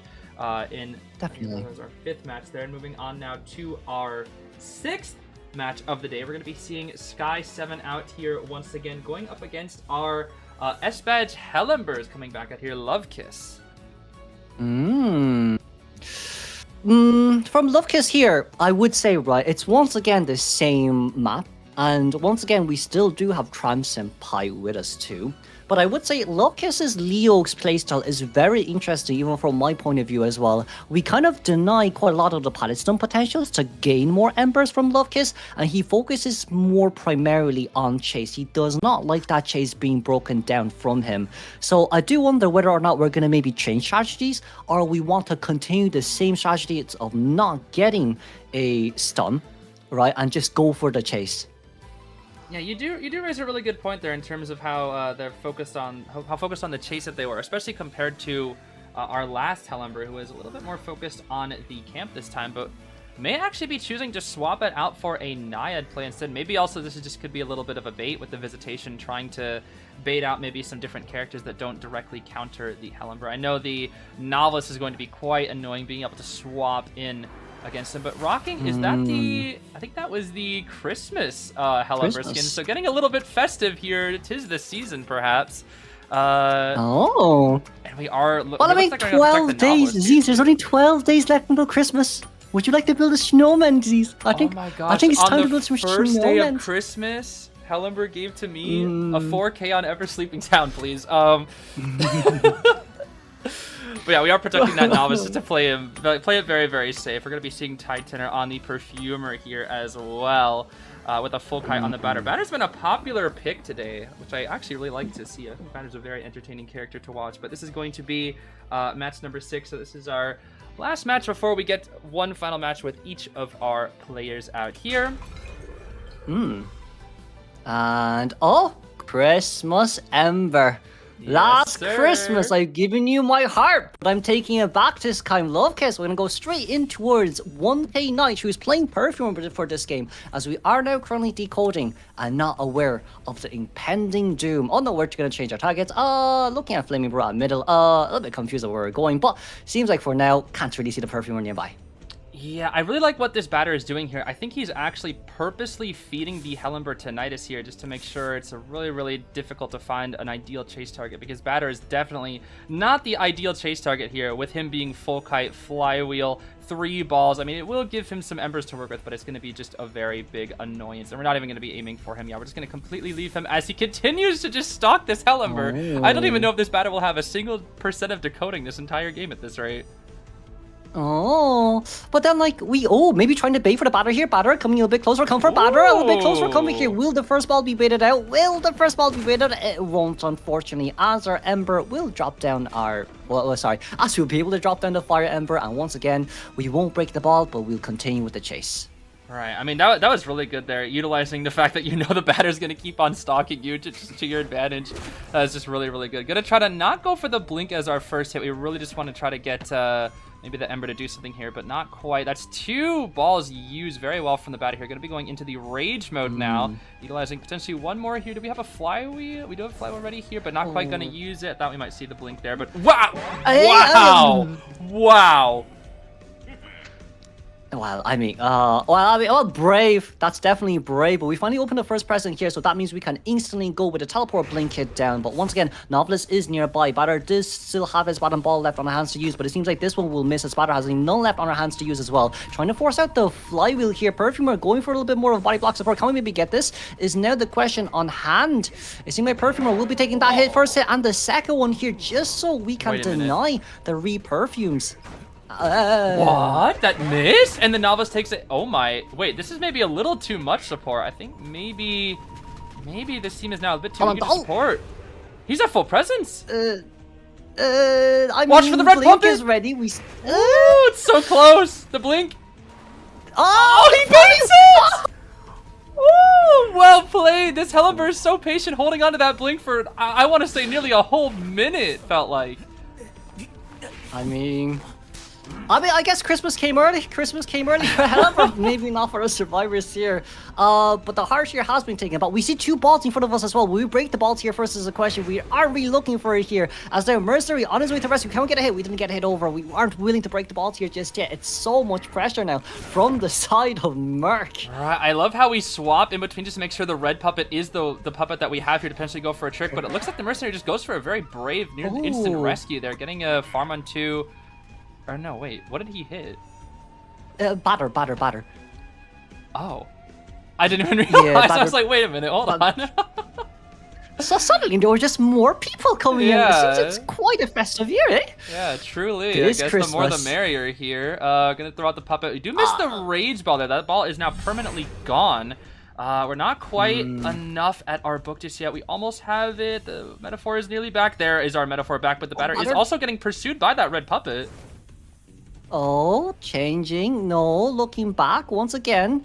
The issue here is we do have someone in front of us, but the Cypher Machine is almost 4 ciphers done, and survivors can't continuously just harass. Seems like this puppet going after Batter here, Luvcas might be looking for the Batter here also at the same time too, but not breaking those balls when it was right in front of him does hurt him quite a lot now, as here we do see Novelist full book on her hands to use. That's the switcheroo, and a little bit more distance pulled. Right, we've already begun the last cipher here as well. We still have Titaner with our Perfumer if she does manage to get healed. We're going to be seeing the chart attack to try to bait, maybe get that backwards chart attack to make sure the Novice cannot charge up from another metaphor, but it's going to be really, really hard. Hellenberg is just a little bit too slow, and we're making our way toward this pallet. This might actually be the swap. Can the flame get him? Not quite. It's too early, and the batter is back in action. Oh my gosh. Round 2, the ball still has yet to be broken, so that means Batter can come back for his, I think, 6th recycle for this game. Novelist doing also a really good job as well into losing that Ember here. Flameyber once again, that's why this S-Batch Batter is up against this team, and that's why we were willing to play Batter up against a Leo as well. The vault over here came barely clutch, but once again, Batter does not have, the stun. Batter doesn't have BT, so this still can't be a potential tie if we go for Batter. Right, given all these gifts of the balls to that Hellenberg, unfortunately, I don't think he's very happy about that. But, you know, it's the thought that counts, right? That's what they always say about the holidays. But, yeah, Mercenary might be getting a double hit here. We are lined up to potentially get double hit from the Flame into the Hellenberg. But an elbow pad to beautifully escape that situation. There's still so many resources left on these survivors. They are playing so incredibly well around this Hellenberg tram, trying to just be annoying now at this point. You do see as well the other 2 survivors here, both Novelist and Batter, healing back up to full health. Luvcas here, we're actually getting ready for endgame, so that's going to be a Embers here dropping down near the bot, so not bot, near the also that our Mercenary cannot disrupt it. But even so, Knight here on the chase, it seems we will be able to see Perfumer on the other side. Cypher, she just be able to pop open on time here, missing the hit. Perfumer by herself, and once again missing the hit. Oh, that's so unfortunate. The missed blink drop down. That would have been a game changer since it being right after the pop. It would have been a very early target down in the end game with the puppets in position. But now with that missed blink, it's going to be so difficult to get anything to happen here. We still have one more elbow pad for our Mercenary, who is actually lined up at the dungeon. We have to swap targets to the Novelist. Not quite yet at a metaphor, but does have the flywheel to use here. And without any puppets and very little flame, has 1 flame to work. It's going to be so difficult here. We do Mercenary can actually take a normal hit here. It's actually fine for him to do so, but we're going to expend the final elbow pad here just so we can get away. But Novelist being nearby here as well, Merc, a little bit crazy. We got the hit right past the pallet here, thankfully speaking, but 16 seconds just to get towards dungeon. But even with dungeon, Novelist is not going to be able to get out. So with this, it does look like it's kind of a lock for Merc to be stay on the ground. But I don't know whether or not this will be enough to make a game changer. Hit? Okay, I didn't hit. I was wondering, we're going to see that huge red puppet hitbox there. The flame is walking around, but at this point, Batter is still in position around here as well. So many puppets being destroyed right now, but we will be chairing the Mercenary. There's one issue though, the Perfumer does have Tide Turner as well. If he even lets Perfumer get a small chance of that rescue, the Tide Turner will be able to get him out the gate. And I believe from this chair, that is Tide Turnerable. And look at the detention timer. Oh no, Kuro. This is not looking good right now for this Hellenberg. Do you know what? I say, I think it's time to pray. I think it might be time to pray again. This could result in the same as last game. Perfumer can come in with a perfume rescue. Even if she doesn't get the perfume out properly, she could just instantly rescue after coming back, take the terror shock hit, still stay alive, and get that tighter. Now we see now everyone's here available on her hands. Perfumer went down instantly. Whoa! Wait, that's a bit different. The greed maybe. The greed is maybe going to backfire. We don't have any resources on our Novelist here either. No, they can buy. I think their goal is to buy enough time for the Perfumer to heal, but Perfumer heals quite slowly. Is it going to be enough? Mercenary's extended chair time, Perfumer's long heal, Batter positioning. Even if he picks up, they're going to just instantly get the Perfumer. We really want to get the Tide Turner. They really want the Tide Turner. Wait, can we potential? Is there? But hit! Nice hit! Wait a second, the rescue comes out of here on time, but the pushback here, allowing our survivor to get out. Perfume also got up here on time as well. That hit down, but Merc won't be able to get out. Do we have a dollar to use? We do. We can throw this one out. Maybe go for the blink hit down here. Flamey Bro is a little bit more in danger compared to the rest, but Merc trying to crawl out just a little while longer. They're all trying to crawl out. They're all rushing for it right now, one each. I think the Novice is trying to swap him into the tram as well. What is going on here? This is such a chaotic endgame.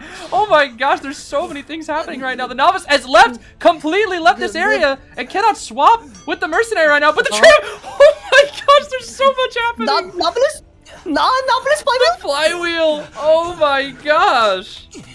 What was that end game? I can't even tell what's happening anymore. What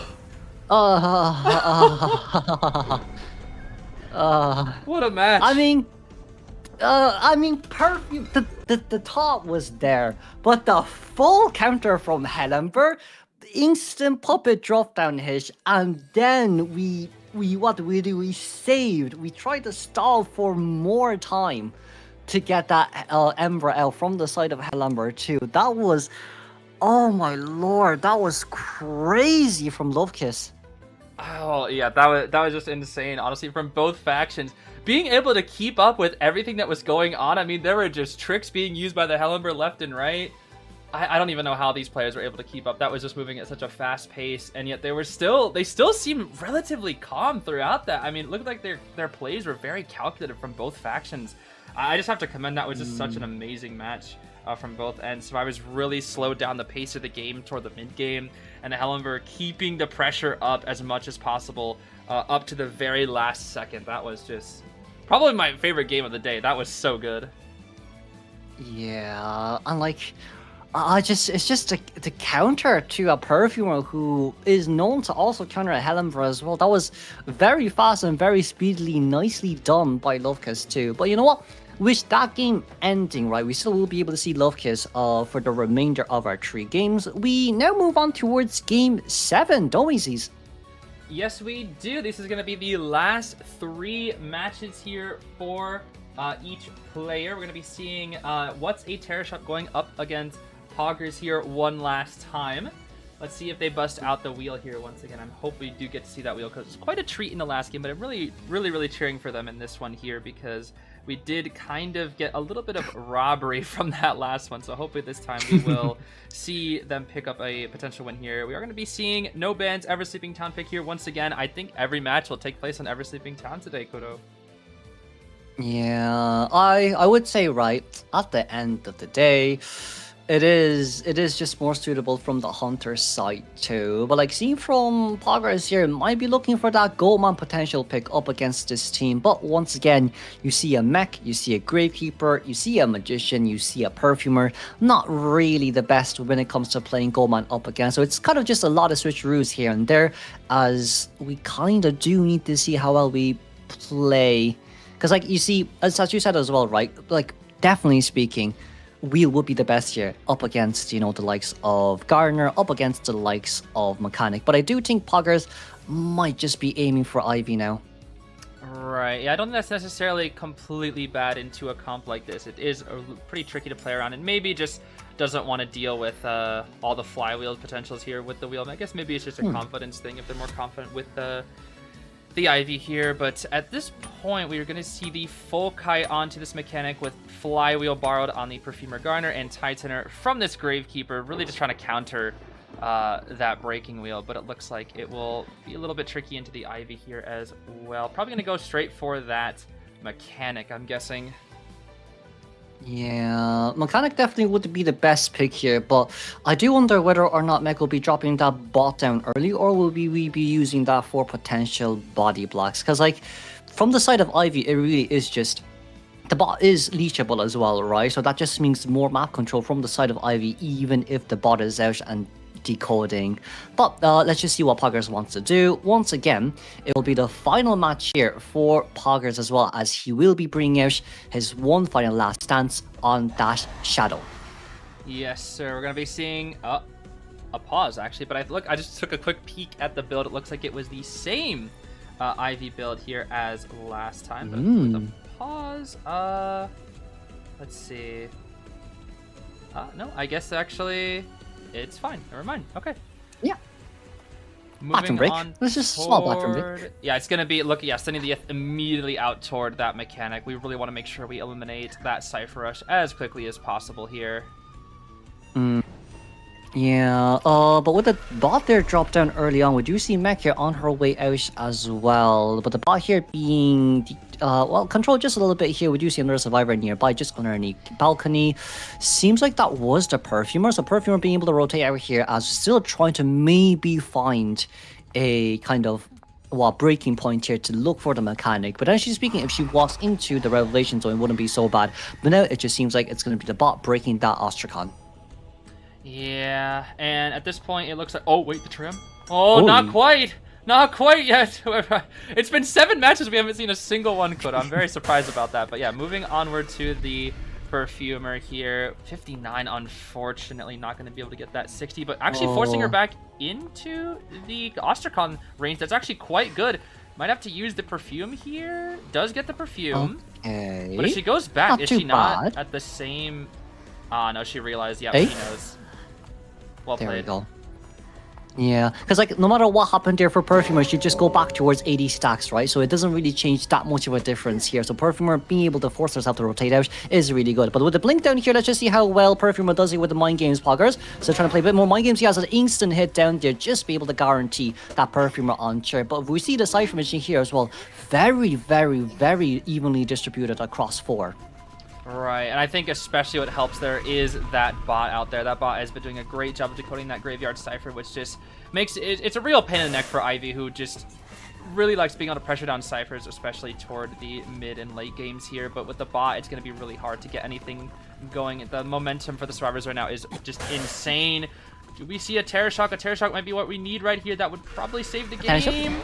Oh, that was so close, but Gravekeeper plus new rescue buff, it's just that this rescue's so fast. The speed is just unreactable, just completely unreactable. Yeah, unfortunately speaking though, Mech Stall has popped open that Cypher Machine instead of priming at 99% for audience effect. So at least from the side of Poggers here, we still do have a chance when it comes to Cypher pressuring up against that last 40% Cypher Machine. But really the question comes with which Cypher it is, because if it is a Cypher Machine that's very far away, it just makes it very hard for Ivy to gain that map control presence. Right, we are moving the Yith on over to the corner house, going to pressure down, it looks like the 60% Cypher onto our Holly Jolly Gardener, calling back the Yith, and the rescue will come in now from here from this Gravekeeper once again, speeding up as quickly as possible. We just need to get a kill onto this Perfumer as quickly as possible. We need to try to secure a 3% endgame. There's the full presence being used. Do we get the hit onto the Perfumer, though? Perfumer! The shield! Perfumer got it! Perfumer! Nice! It should be enough. That should be enough. We should be able to get 3% in the game, which now, this is what Ivy wants. She doesn't want the 4. She wants that 3 survivor endgame. That is when she is at her strongest. But the bot is already positioned on the gate, which is going to be their sacrificial pawn to kind of just, I guess, immediately brute force these gates here. Yeah, bot's immediately going to brute force that gate. It's going to be a little bit slow thanks to claustrophobia, but we're going straight for that bot. And if we commit, unfortunately, we will be able to get out the other gate here. They're not really giving Poggers too many options here at the moment. Okay, we're gonna change over here targets here instantly just to get the bot down. We do have someone on the other side, but middle here being mechanic with dungeon here at middle as well. Poggers, a little bit of a dangerous scenario here because if we don't look at middle right now, 2 survivors will be able to get out on time. That means Mech being able to jump dungeon here is absolutely crucial. But Blink is ready in 5 seconds as well. Hold on till May. Flywheel is ready from the side of mechanic. Ash is trying to get out here as the gardener. Can we maybe get it? No, we can't. Not just on time here just yet, but that's okay. Teleport is ready. There's this is gonna be so close. It's gonna be so close. Wait, the fall doesn't come true. Blink, maybe? No blink here being used just yet. We got trim! Oh, gosh. Oh. I think she makes it, though, with the flywheel. She surely makes it. I don't think it's gonna be enough for Poggers. We have to just YOLO blink. Wait! Oh. Does she make it? No, I don't know. Sticker. She doesn't. She has no sticker. Oh, no sticker. Geez. Oh, that was so close. Wow, we get the played. tie. Wow, wow. Played. So My very Lord, close. If mechanic dropped borrowed time there, it would have been instant crawl out. Yeah, it would have been the sticker difference that have made it. Oh my goodness. But luckily able to secure that time, and really well played there by the survivors, with the bot especially being there on the gate, kind of giving Poggers no real options to commit to the bot instantly. Otherwise the other gate would just be immediately opened. But still able to clutch out the tie with a very, very close tie. A very close tie. Exactly. Now imagine if this was before the persona switches of Sticker and what was the other one? Compensate. Yeah. That on the other hand will be a whole different scenario here because Sticker used to go on Flywheel. And now, I mean, she would have had it right there. Yeah, it probably would have been able to get the dungeon, but thankfully, I'm sure Poggers is like, oh, thankfully they switched it there. Otherwise, might not have been too good there. But yeah, that was a really close game. Very, very close game. Well played to Whatsaterrorshock and Poggers for their final match of the day. But moving on to match number 8, we're going to be seeing Team DHL versus Luvcas out here one more time. So this is the team led by Justice, as well as the S-Badge Hellember out here one more time. And I'm really excited to see this Hellember because they have made today really, really exciting, along with everybody else. But maybe just a bit biased into seeing all those crazy Hellember tricks. Exactly. But I mean, to be fair, worth. It's so worth it, right? It's literally speaking Christmas coming home early. It may have not been a win, but the mechanics there from the side of Luvcas is absolutely insane. But not only that too, right? We have seen beautiful Terror Shocks, beautiful chair cams here in today's games, especially from the two, map control and chair control type hunters as well. But for Luvcas this time, it's already game 3, right? So with this survivor team, we know that it's going to be a Hellember. We could go for the full Hellember counter, or if they want to play a little bit more fun, we could be playing with a ticking time bomb of potentially speaking 2 or more decoders. True, yeah, with the double decode, that would just make the Cypher Rush absolutely insane. There's so many different routes to go into this. You can just pick strong kiters, maybe a little bit of cheeky harassment like they did with the batter in the last match, double decode just for the Cypher Rush. I mean, we've seen different teams take different approaches to this Hellember throughout the day, so we'll see one more approach here in their final match of the day, which should be starting, I believe, any second. It looks like Ever Sleeping is still the map pick, along with, I believe, no bans from either side, which we love to see. Exactly. Well, from the side of Luvcas here, Hellember, we have a 1-win, 1-loss streak here, as it does seem like our map will be, potentially speaking, changed to Darkwoods here. Yep, Darkwoods yes. will not... Well? They locked it in. They locked in Darkwoods. Interesting. Well? Not expecting that. Hellember on Darkwoods. Any thoughts? I actually don't really know too much about this. I think it's more or less, you know what they say with the, you throw your red doll out towards the other side of the swing so you can get a guarantee hit. I think that's potentially what our Hellember is kind of looking at right now. But on the other hand, it could be a potential of just less pallets and more open area for hunts to be activated.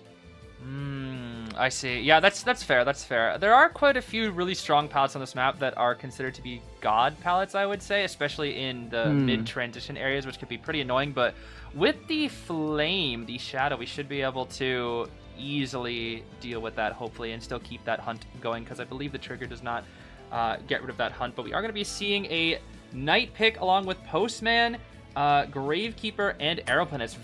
3 very strong rescuers out here, actually. Wow. Yeah, and very decent decoders too, with the Postman letter buff alongside with that 2% buff here from the side of Aeroplanus. Seems like Luvcas here will be spawning just by the exit gate near that watchtower. So with this game, I would say Postman being very close by within the vicinity, this transition might just take a little bit longer, but at least you do have that treehouse right in front of you, just for a bit of a nicer kind of early game potential. But once again, this is still quite beneficial from the side of Leo as well, because there isn't any tall obstacles to block your puppet throws.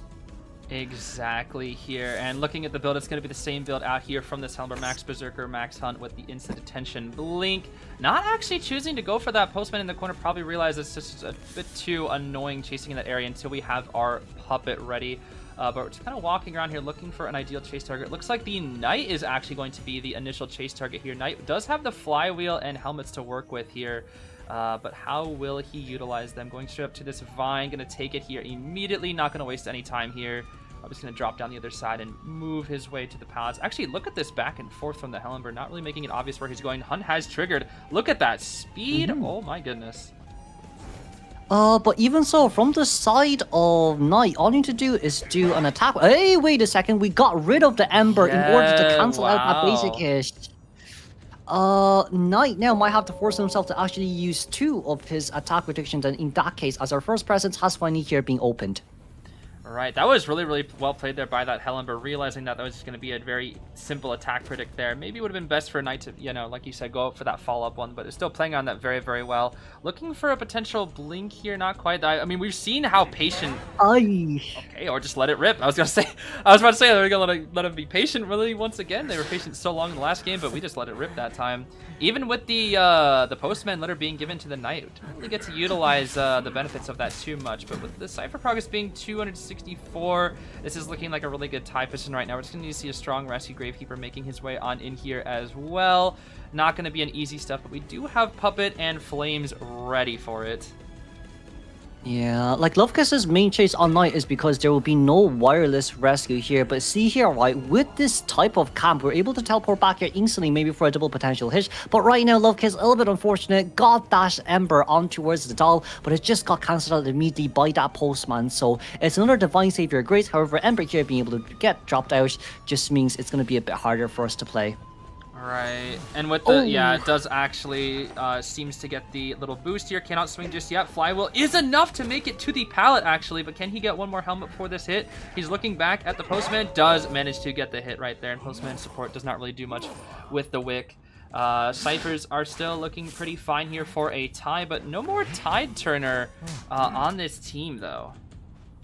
Yeah, with two survivors coming into rescue, I mean, the tall was definitely there, but we didn't really buy that much time. It was still within tight turn time here when Knight went down, so it's kind of a nice advantage point here from the side of Luvcas, where the Cypher Machine decoding progress is slowed down just by a tiny bit because of that mini support. Now then, once again, we don't have Embers on our hands to use. Maybe can we get this double drop on hit? We couldn't, unfortunately speaking, as very nicely done here from Gravekeeper. Gravekeeper did manage to get a hit there instantly as well, but the attack prediction, once again from Knight, is able to help him survive a little longer as Gravekeeper is now the sacrificial lamb. Yeah, we were able to get the rescue. Knight's now dead on chair, and we do have a red puppet to potentially just go straight after him. Yeah, we're just going to be immediately doing that here, trying to find this Knight. We don't really have many good resources left on this Hellenberg here. Oh, no, we did swap on over to the other puppets. The red puppet is still available here. Might try to go for a lineup onto the hit. Let's see. Potential? Ooh. Oh, okay. Wow. If that didn't, I'll be more surprised. But that was nicely done, honestly, by Knight with the first prediction there. It's just that the second one, sadly, was not fast enough compared to Hellenberg's attack animation. So with this, it's for now a guaranteed tie game, unless Luvcas can pull out a miracle endgame, which no Embers left on his hands to use. Right. We do see two Cyphers really close in this bonfire area, one all the way in that very mediocre corner of Darkwoods here as well. I'm just going to throw out the... I'm not really sure what that was supposed to be, maybe getting stuck on the cage there. But yeah, with these Cypher layout, they are not Cypher locked here at all, which means the Cyphers still have a good advantage to get the tie. We're just kind of entering the rotation period right now. Still a good amount of resources here with our survivors as well. The Gravekeeper, relatively low, been seen the chair already, but not nearly in position toward this Hellenberg here at all. This is kind of slowing down the pace of the game, very similar like we saw in the second game from the Hellenberg, tossing the puppet out toward the Aeroplanist, and it looks like we're going to be committing over to Snappy as well. Yeah, for Luvcas here, there's a potential that he just wants to get rid of some of the survivors' items, so we want to increase item consumption here as much as we can. But even so, with that there being dropped down, there is that... Ooh, missed! Barely! That movement speed boost here from the side of Postman really did help out quite a lot, as we are able to actually jetpack just about on time, as we do see here as well, right? Both are Postman and Gravekeeper are decoding the same cipher, as it's already at 50. It's moving really, really fast, and the Airplane still does have resources to continue. This guy does have the hover. Hovering from this two-story area, is there any way that he'll be able to get some crazy hover trick in a lineup? I actually don't know if he can go up upstairs with this, despite playing a lot of Aeroplanists. I'm actually not sure. Never tested it before, but regardless, I don't know if there's much that Hellenberg can even do. We might even just go for the pop here. I mean, we're just going to burn so much time just waiting here. We very well could. Yeah, we do just go for the pop. Until the Hellenberg commits, there's not really much that he can do here. Except for throw a puppet up there, I suppose.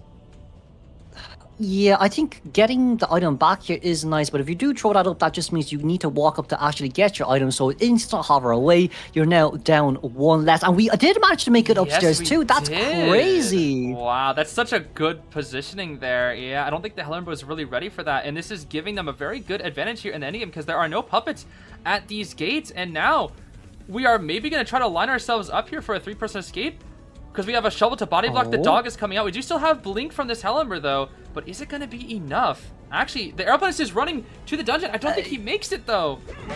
Okay, barely makes it. My lord, I thought that was too far away for Blinkish. That's insane from Luvcas. This is going to be the second time where a hunter is barely securing the tie due to the blink right before the dungeon.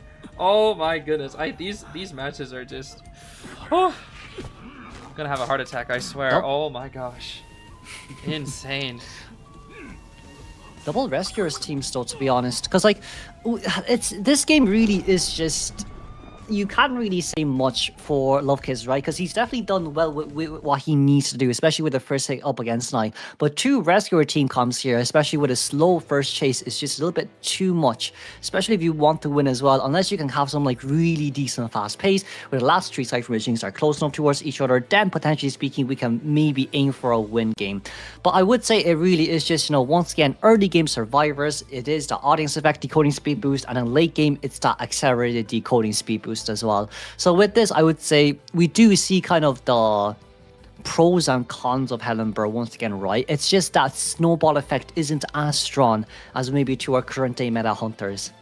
Right. It also doesn't help that they were utilizing like a lot of double rescues, which does not make it easy. I mean, I remember seeing the postman locking off the puppet from him being able to teleport back to the chair, which just makes rescuing or stuffing rescues rather a real pain when there's 2 coming in. But they did have the ciphers to do so. So again, there is the strength and weaknesses of the character. I mean, it's not the strongest character out there, but I think Luvcas did a really good job of showcasing what Hellember can do, and it was really, really fun. If nothing else, the matches were extremely entertaining, and both factions played extremely well in those matches. But we are not quite done for the day. We do have one more match, and it is going to be, I believe, Paranoia, the Cueist, going up against Team Sky 7 here. This is going to be the last match of the day, so I'm quite excited to see how it's going to end up going.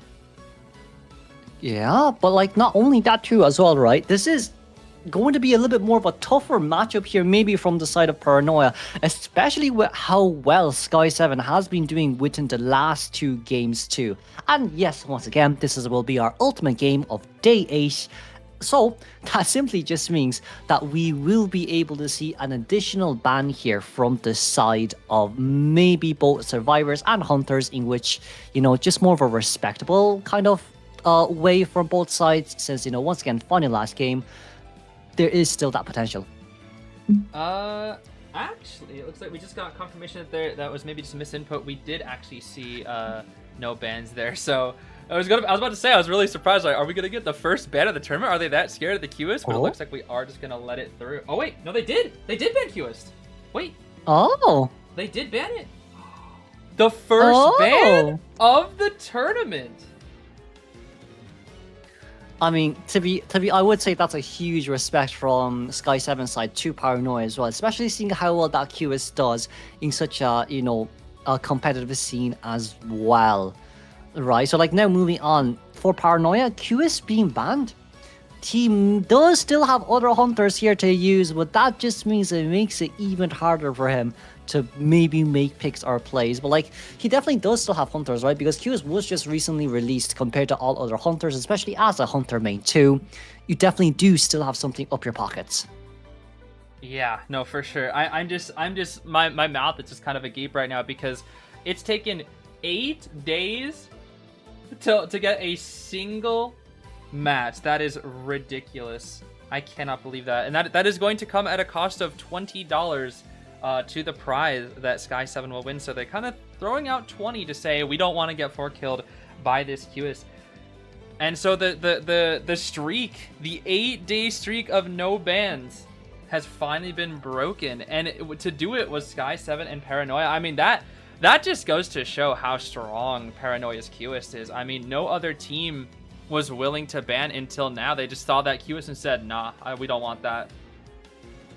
Exactly, yeah. But you know what? Once again, really, it is what it is, right? It's a respect ban here from the side of Sky 7. Paranoia here definitely does have to come with a new type of strategy. But actually speaking, we're able to see maybe different hunter picks this time from, all the recent one as well. And of course, wish our Cueist here being banned, potentially speaking, even new map picks. Yeah, we may actually see that here as well. Let's see here. We do actually have... Looks like somebody's having some trouble getting into the game, so we should be able to hopefully get this sorted here very soon. But yeah, my biggest question outside of just the map pick is also, what is Paranoia going to play? I actually don't know what else they play besides Cueist here. I mean, there could be a potential of, we have seen Paranoia with that Queen Bee S tier skin, right? So maybe, just maybe, that Queen Bee can somehow come out in one way or another.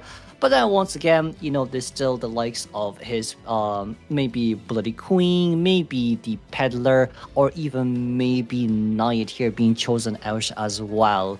So it is kind of a lot here to go on around. But if that's the case with Cueist here being banned from Sky 7 Survivor team, it simply just means we need to play a more of a team comp dependence, round 1 comp Survivor team comp in order to counter kind of all these mysterious picks that Paranoia could potentially be giving us.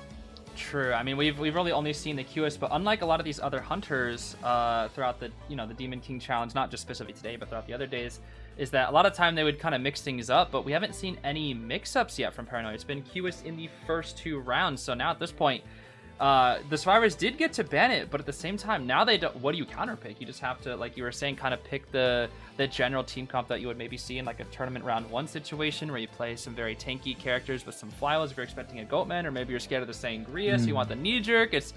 I mean, now you don't know what you're getting, so maybe this ban could also work against them too.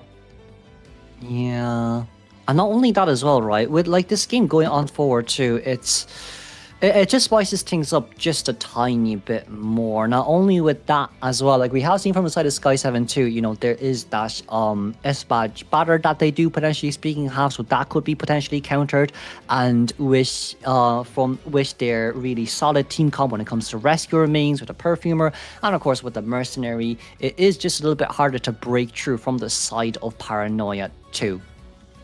Exactly here, but we are finally going to be getting in here into the match here, but now we are going to be seeing the ban. I guess we have to do this version now because we did have the Cueist ban here. I don't know why we're going into this, but this is, I don't know, this is strange. Usually we get the other version, but it's fine. We finally got the first ban. I think it should be fine out here.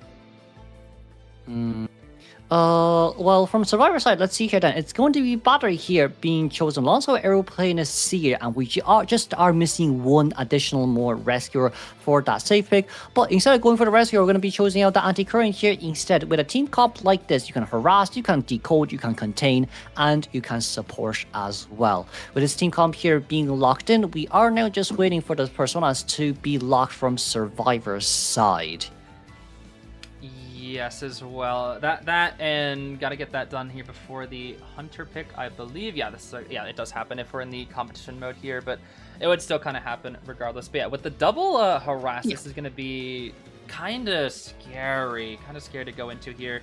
Not an easy team comp to go up against here. I mean, even if you play a character that is not very weak to harassment, you still have to deal with a potential Aeroplanist Chase or the Seer as well, which is never a survivor you want to see in your match. Yeah, definitely. But like with this team comp though, it just means there's a huge potential for Ivy. There is a small potential for Opera Singer. If you like to go Opera Singer, you could still potentially go who's that character? Hullabaloo is also doable as well with his speed, and even with the harass, it should be fine. And you still do have the likes of Ant for more of a safer play, or even potentially speaking with the new buffs and nerfs. Who's up to the new boss on us? I don't know, but it seems like Paranoia is going Naiad instead. Interesting, huh? Naiad pick. I guess you did have a thoughts on the Naiad pick from earlier, so maybe you're a bit spot on there. This is, as a reminder, everybody, this is the buffed Naiad as well, so we might be able to see her make use of that in this match. Now, once again, coming from the fish, it usually is the birds that eat the fish. So, Seer will be quite a hard counter here when it comes to, Naiad being chosen in here from the side of Paranoia. Not only that as well, from the good old olden days, we use bamboo sticks to make them into spears to strike down those fishes in the lakes as well. So, 2 already hard counters for Naiad. It seems like Paranoia is going to go pretty hot-headed in towards this game. As now, finally, we will see the survivors in their era selection mode. Yeah, what he said. Sorry, you're cracking me Of up, course. dude. Oh my gosh. You know, I'm season. You gotta do what you gotta do, my friend. Bro, I lost it at the bird eating the fish. Oh my gosh, that is funny. Okay. Oh, getting back to the match. We got the batter rocking the full kite here again. A flywheel from the Antiquarian and the Seer, and then a tide on this aeroplane here. They're setting up the Seer for the first kite to get supported by the batter or the Antiquarian here, I'm assuming is the game plan. And then Aeroplanist could also get chased, but he'll probably just route toward, I'm guessing, corner house here as well. There's plenty of options here, but I'm just excited to see the Naiad coming out here because of her new buff is quite interesting to watch, especially with how unreactable it is. It kind of just happens out of nowhere. It's like a burst of speed. And in my ranked matches, I know it's been catching me off guard, so maybe these survivors will also be caught off guard, but not going to be easy against a veteran team like Sky 7, who's usually on top of the meta here. Exactly. Now then, once again, with the Cueist bans, Paranoia playing out a Naiad here up against 2 survivor counter Team Palm. Batter is a potential counter as well if we don't do our puddles correctly. Now then, as we move on towards the game, this will be the final matchup for our Demon King tourney Day 8 between Sky 7 and Paranoia. Yes, exactly. I'm excited to see who we're going to chase down here first. I have a feeling that they might try to go straight for the Antiquarian. I don't really know why. Maybe it's just a bit of a gut feeling, but we do have plenty of options here. It's just which one is the best, I do not know. But it looks like we are actually going to maybe chase down the arrow. No, setting up pulse a minute. Going for the batter, actually. Interesting. Okay, if it's batter, then one of the big... Okay, we're going to be able to vault over that window instantly here for a bit of a movement speed boost, but batter being able to drop that down instantly here. If Naya can make it over towards the other side, she could harpoon to force that puddle instantly, but no, we're going to lock the Cordy here instead as batter. 1 batter ball ready on her hand, not Cordy, Anti, 1 batter ball ready on her hands to use, and that's a nice pushback as we won't break the ball. Yeah, I really like how Paranoia is playing this character almost similarly to Cueist in a way, where we're locking down ciphers while we're pursuing. That's just really, really good from this Naiad here. And the excitement is now ready, but is it going to be able to do anything? Pressuring down the cipher here once again. It is excitement though, let's not forget. So even with Anti-Current coming into support, we can't spot that excitement here just yet. Paranoia not willing to walk past that pallet there, a little bit unfortunate. We're going to be able to brought it back here. Anything from Anti-Current, nice slap down there. Can we get a pass on? Just not about here on time. As batter being able to pull just a tiny bit further out. The owl did come out from Seer, but moisture went down to 0. Alright, I find it very impressive that we didn't actually pop the excitement there, because maybe it was a bit of an excitement bait, utilizing the owl, trying to maybe predict the excitement, so that would have been a useless trait being used there. But we're kind of waiting it out here. Not the greatest start, but with the Sadist and how this hunter has been camping today, I'm really expecting to see maybe some crazy levels of camp. But the batter just making a very, very good kite right now. It's really difficult with this full kite right now being utilized. Pallet ready, yeah, a lot of his stuff is ready. The flywheel is still ready too. It's not going to be an easy down at all here. Anti-Curl, once again, just a tiny bit more support maybe. We're going to be able to get a pushback there as we're going to switch targets here instantly towards Anti-Curl. Flywheel already on the hands to use. That's an instant hit here. Pathos Pallet very beautifully done as Anti getting out here just about on time. However, we do not have Insolence, so no Surging Tides will be available onto the hands of Naya to use, as Anti could potentially speaking either A, flip out, or B, get behind a pallet. But it seems like right now could be potential, flywheel, nice flywheel over as the excitement came on time. It looks like, but the excitement used even though the batter is here though, and that is going to just be the instant. But with the puddle set up, I don't know if the Edge can get out of range. She does actually get out of range in time, but another one is being set up here very, very soon. We also might be able to make utilization of the buff here coming up soon. That's one of our dashes being used. Another one is ready. And it does land, but the batter is still nearby here. We don't have sufficient puddle for us to actually get the batter out of the way, and not only that as well, we're stuck at a really hard place right now, because even if we do want to make a big puddle here, it just won't be enough batter. Does have flywheel batter, can't make it towards the other side. Even for batter here, flywheel will be available on our hands to use. There's the ball. Flywheel just comes out on time here as well, but sadly, we will be able to get hit past the window, but look at the ciphers. It's ridiculous. And we haven't even seen the first chair. We're just going to play it safe now. But the Antiquarian gets up in time. That's why we're playing it safe. And she's going straight for the tram. Doesn't quite get it, though. Oh, the water is enough there. But the tram buying a few extra seconds, just kind of saying, hey, you know, you can't get this chair just yet. Not until the cipher's primed, apparently. Oh, boy. First chair. It looks like Sky 7, the ban from the queue, has really worked out here in this match. It seemed fully prepared for this Naiad. Oh, the Cypher is primed, the no damage rescue, the batter once again, the most annoying one out of the team. The vault over here once again couldn't really get a palace on there on time, but thankfully it is a no barrow time batter, so this just means we can either A, bring it back, or B, rescue and then force the Cypher open after Anti has stalled for a little bit more time. But Seer stalking the Knight here just for a little bit more owl. It's gonna hurt her quite a lot. Oh? Just a very fast down onto the Antiquarian. Okay, interesting. Wasn't really effective. We could also maybe just go for a cheeky blink swap onto this batter here, potentially. Let's see. Just to maybe get him down very fast. No. Still trying to play mind games. We're getting... Well, Antiquarian's getting healed on the other side by Seer, if I'm not wrong. And now, once again, back towards the Antiquarian. It's a bit of a cooked scenario, if that's the right word. But once again, I do wonder how much Owl Seer has regen right now. Antiquarian here, still a little bit more flute left on our side to use. Nice flywheel! As Seer still stalking just for a little while longer. Yeah, I think he really wants to eat up that fish. We actually do grab a bird, so maybe it is lunchtime for this Seer, this bird. We'll never know, but it looks like the Antiquarian will just die out here. Owl? Very far. We didn't get an owl on time, sadly, because there was an owl on Seer, so we could have potentially maybe went for the... Oh, wait, Aeroplanist, they just give the owl to Aeroplanist and they tied out the gate, that's why. Oh, that's right. It. They just four. Oh, no. They just give owl to Arrow, he just hovers in with owl, and that's it. Arrow, is Arrow in? I think Arrow is in. Arrow hover. That's gonna be no damage rescue there instantly as well. And then the Titan, and that's gonna be it. That's gonna be the 4. That's it. I don't think there's anything they can do to prevent. Yeah, there's nothing the Naiad can do to prevent this. That is gonna be a 4. Oh, and the teleport cancelled with the... Wow.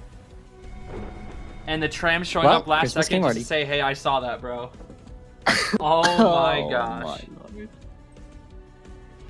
That teleport cancel with the hover at the very ending. That was like, it wasn't even needed, but they still went for it. Oh my goodness, what a play from Sky 7, showcasing why they are one of the veteran teams out here on the server. Just incredibly well played matches from them. I think they won actually all of their matches as well. Yeah, they did. Yeah. I think they 3 escaped, 3 escaped, and 4 escaped. Wow. Well played. Wow. Well played to Sky 7 and to Paranoia too. I mean, they were doing super well with that Cueist, and that they had to ban it. Like, it was just too good. Yeah. It's just the final nail in the coffin was the hover from the side of Aeroplanist. I think I would say Paranoia has done a really good job into playing a different hunter up against such a veteran team comp as well. But then once again, we do see as well, right? It really is just once that target ban comes through, it does hurt quite a bit. Right, it really does. But even then, I think they still played well regardless of the ban there. But still, you know, I mean, it still goes to show, like, that's, if you play a character that well, even a veteran team doesn't want to fight it. Like, that's still saying something, you know. That is still saying something. So really good work there from Paranoia, and to all of our players for the day. They made some really fun matches that we all had a great time watching. I know the chat was really hyped up. I know Kudo got really hyped up in some of those matches, and I know I was pretty excited as well. So that was just a really good day of the Demon King. So I'm really happy that it turned out pretty well. But yeah, I think that is going to wrap it up for today, everybody. As a quick reminder, make sure to fill out the form in the pinned comment or description. You can win $25 just by filling it out. It only takes like a minute or two. And in about 10 minutes or so after this stream ends, we will choose a random winner. So be sure to, kind of keep your eyes out for that. But yeah, I guess that's about it for today, Mr. Kuroshiro. Do you have anything else you'd like to say before we head on out? Thanks, Zeez, for inviting me. And once again, of course, thanks to all the hunters and survivors being able to give us such a brilliant game for today as well. Once again, let's give a huge shout out to Zeez as well for hosting this tournament, as I do think we still have quite a few more weeks left, Zeez. So, of course, from your side, good luck to you too, my friend. Yes, of course. I mean, technically, I'm not the host. I'm technically just an organizer in name. Netty's just... They're technically the host. But regardless of that, thank you for coming out here again during such a busy time, Kuroshiro. I know a lot of people are really excited to see you and your commentary out here. It's very, very fun. And I'm excited to meet you also next week in Japan. It's going to be a great time. Oh, yes. I'll have some stuff ready for you, my friend. My lord. Oh dear, now I'm getting nervous here. But yeah, as a reminder, everybody, we will be on break next week. So we're going to have 2 weeks before day 9 of the Demon King Challenge. So stay tuned. But for now, you'll probably see both Kuroshiro and I in Japan. But that's going to be it today. We'll see you all later. Hope you have a great rest of your day, everybody. Take care. Bye-bye. Bye-bye.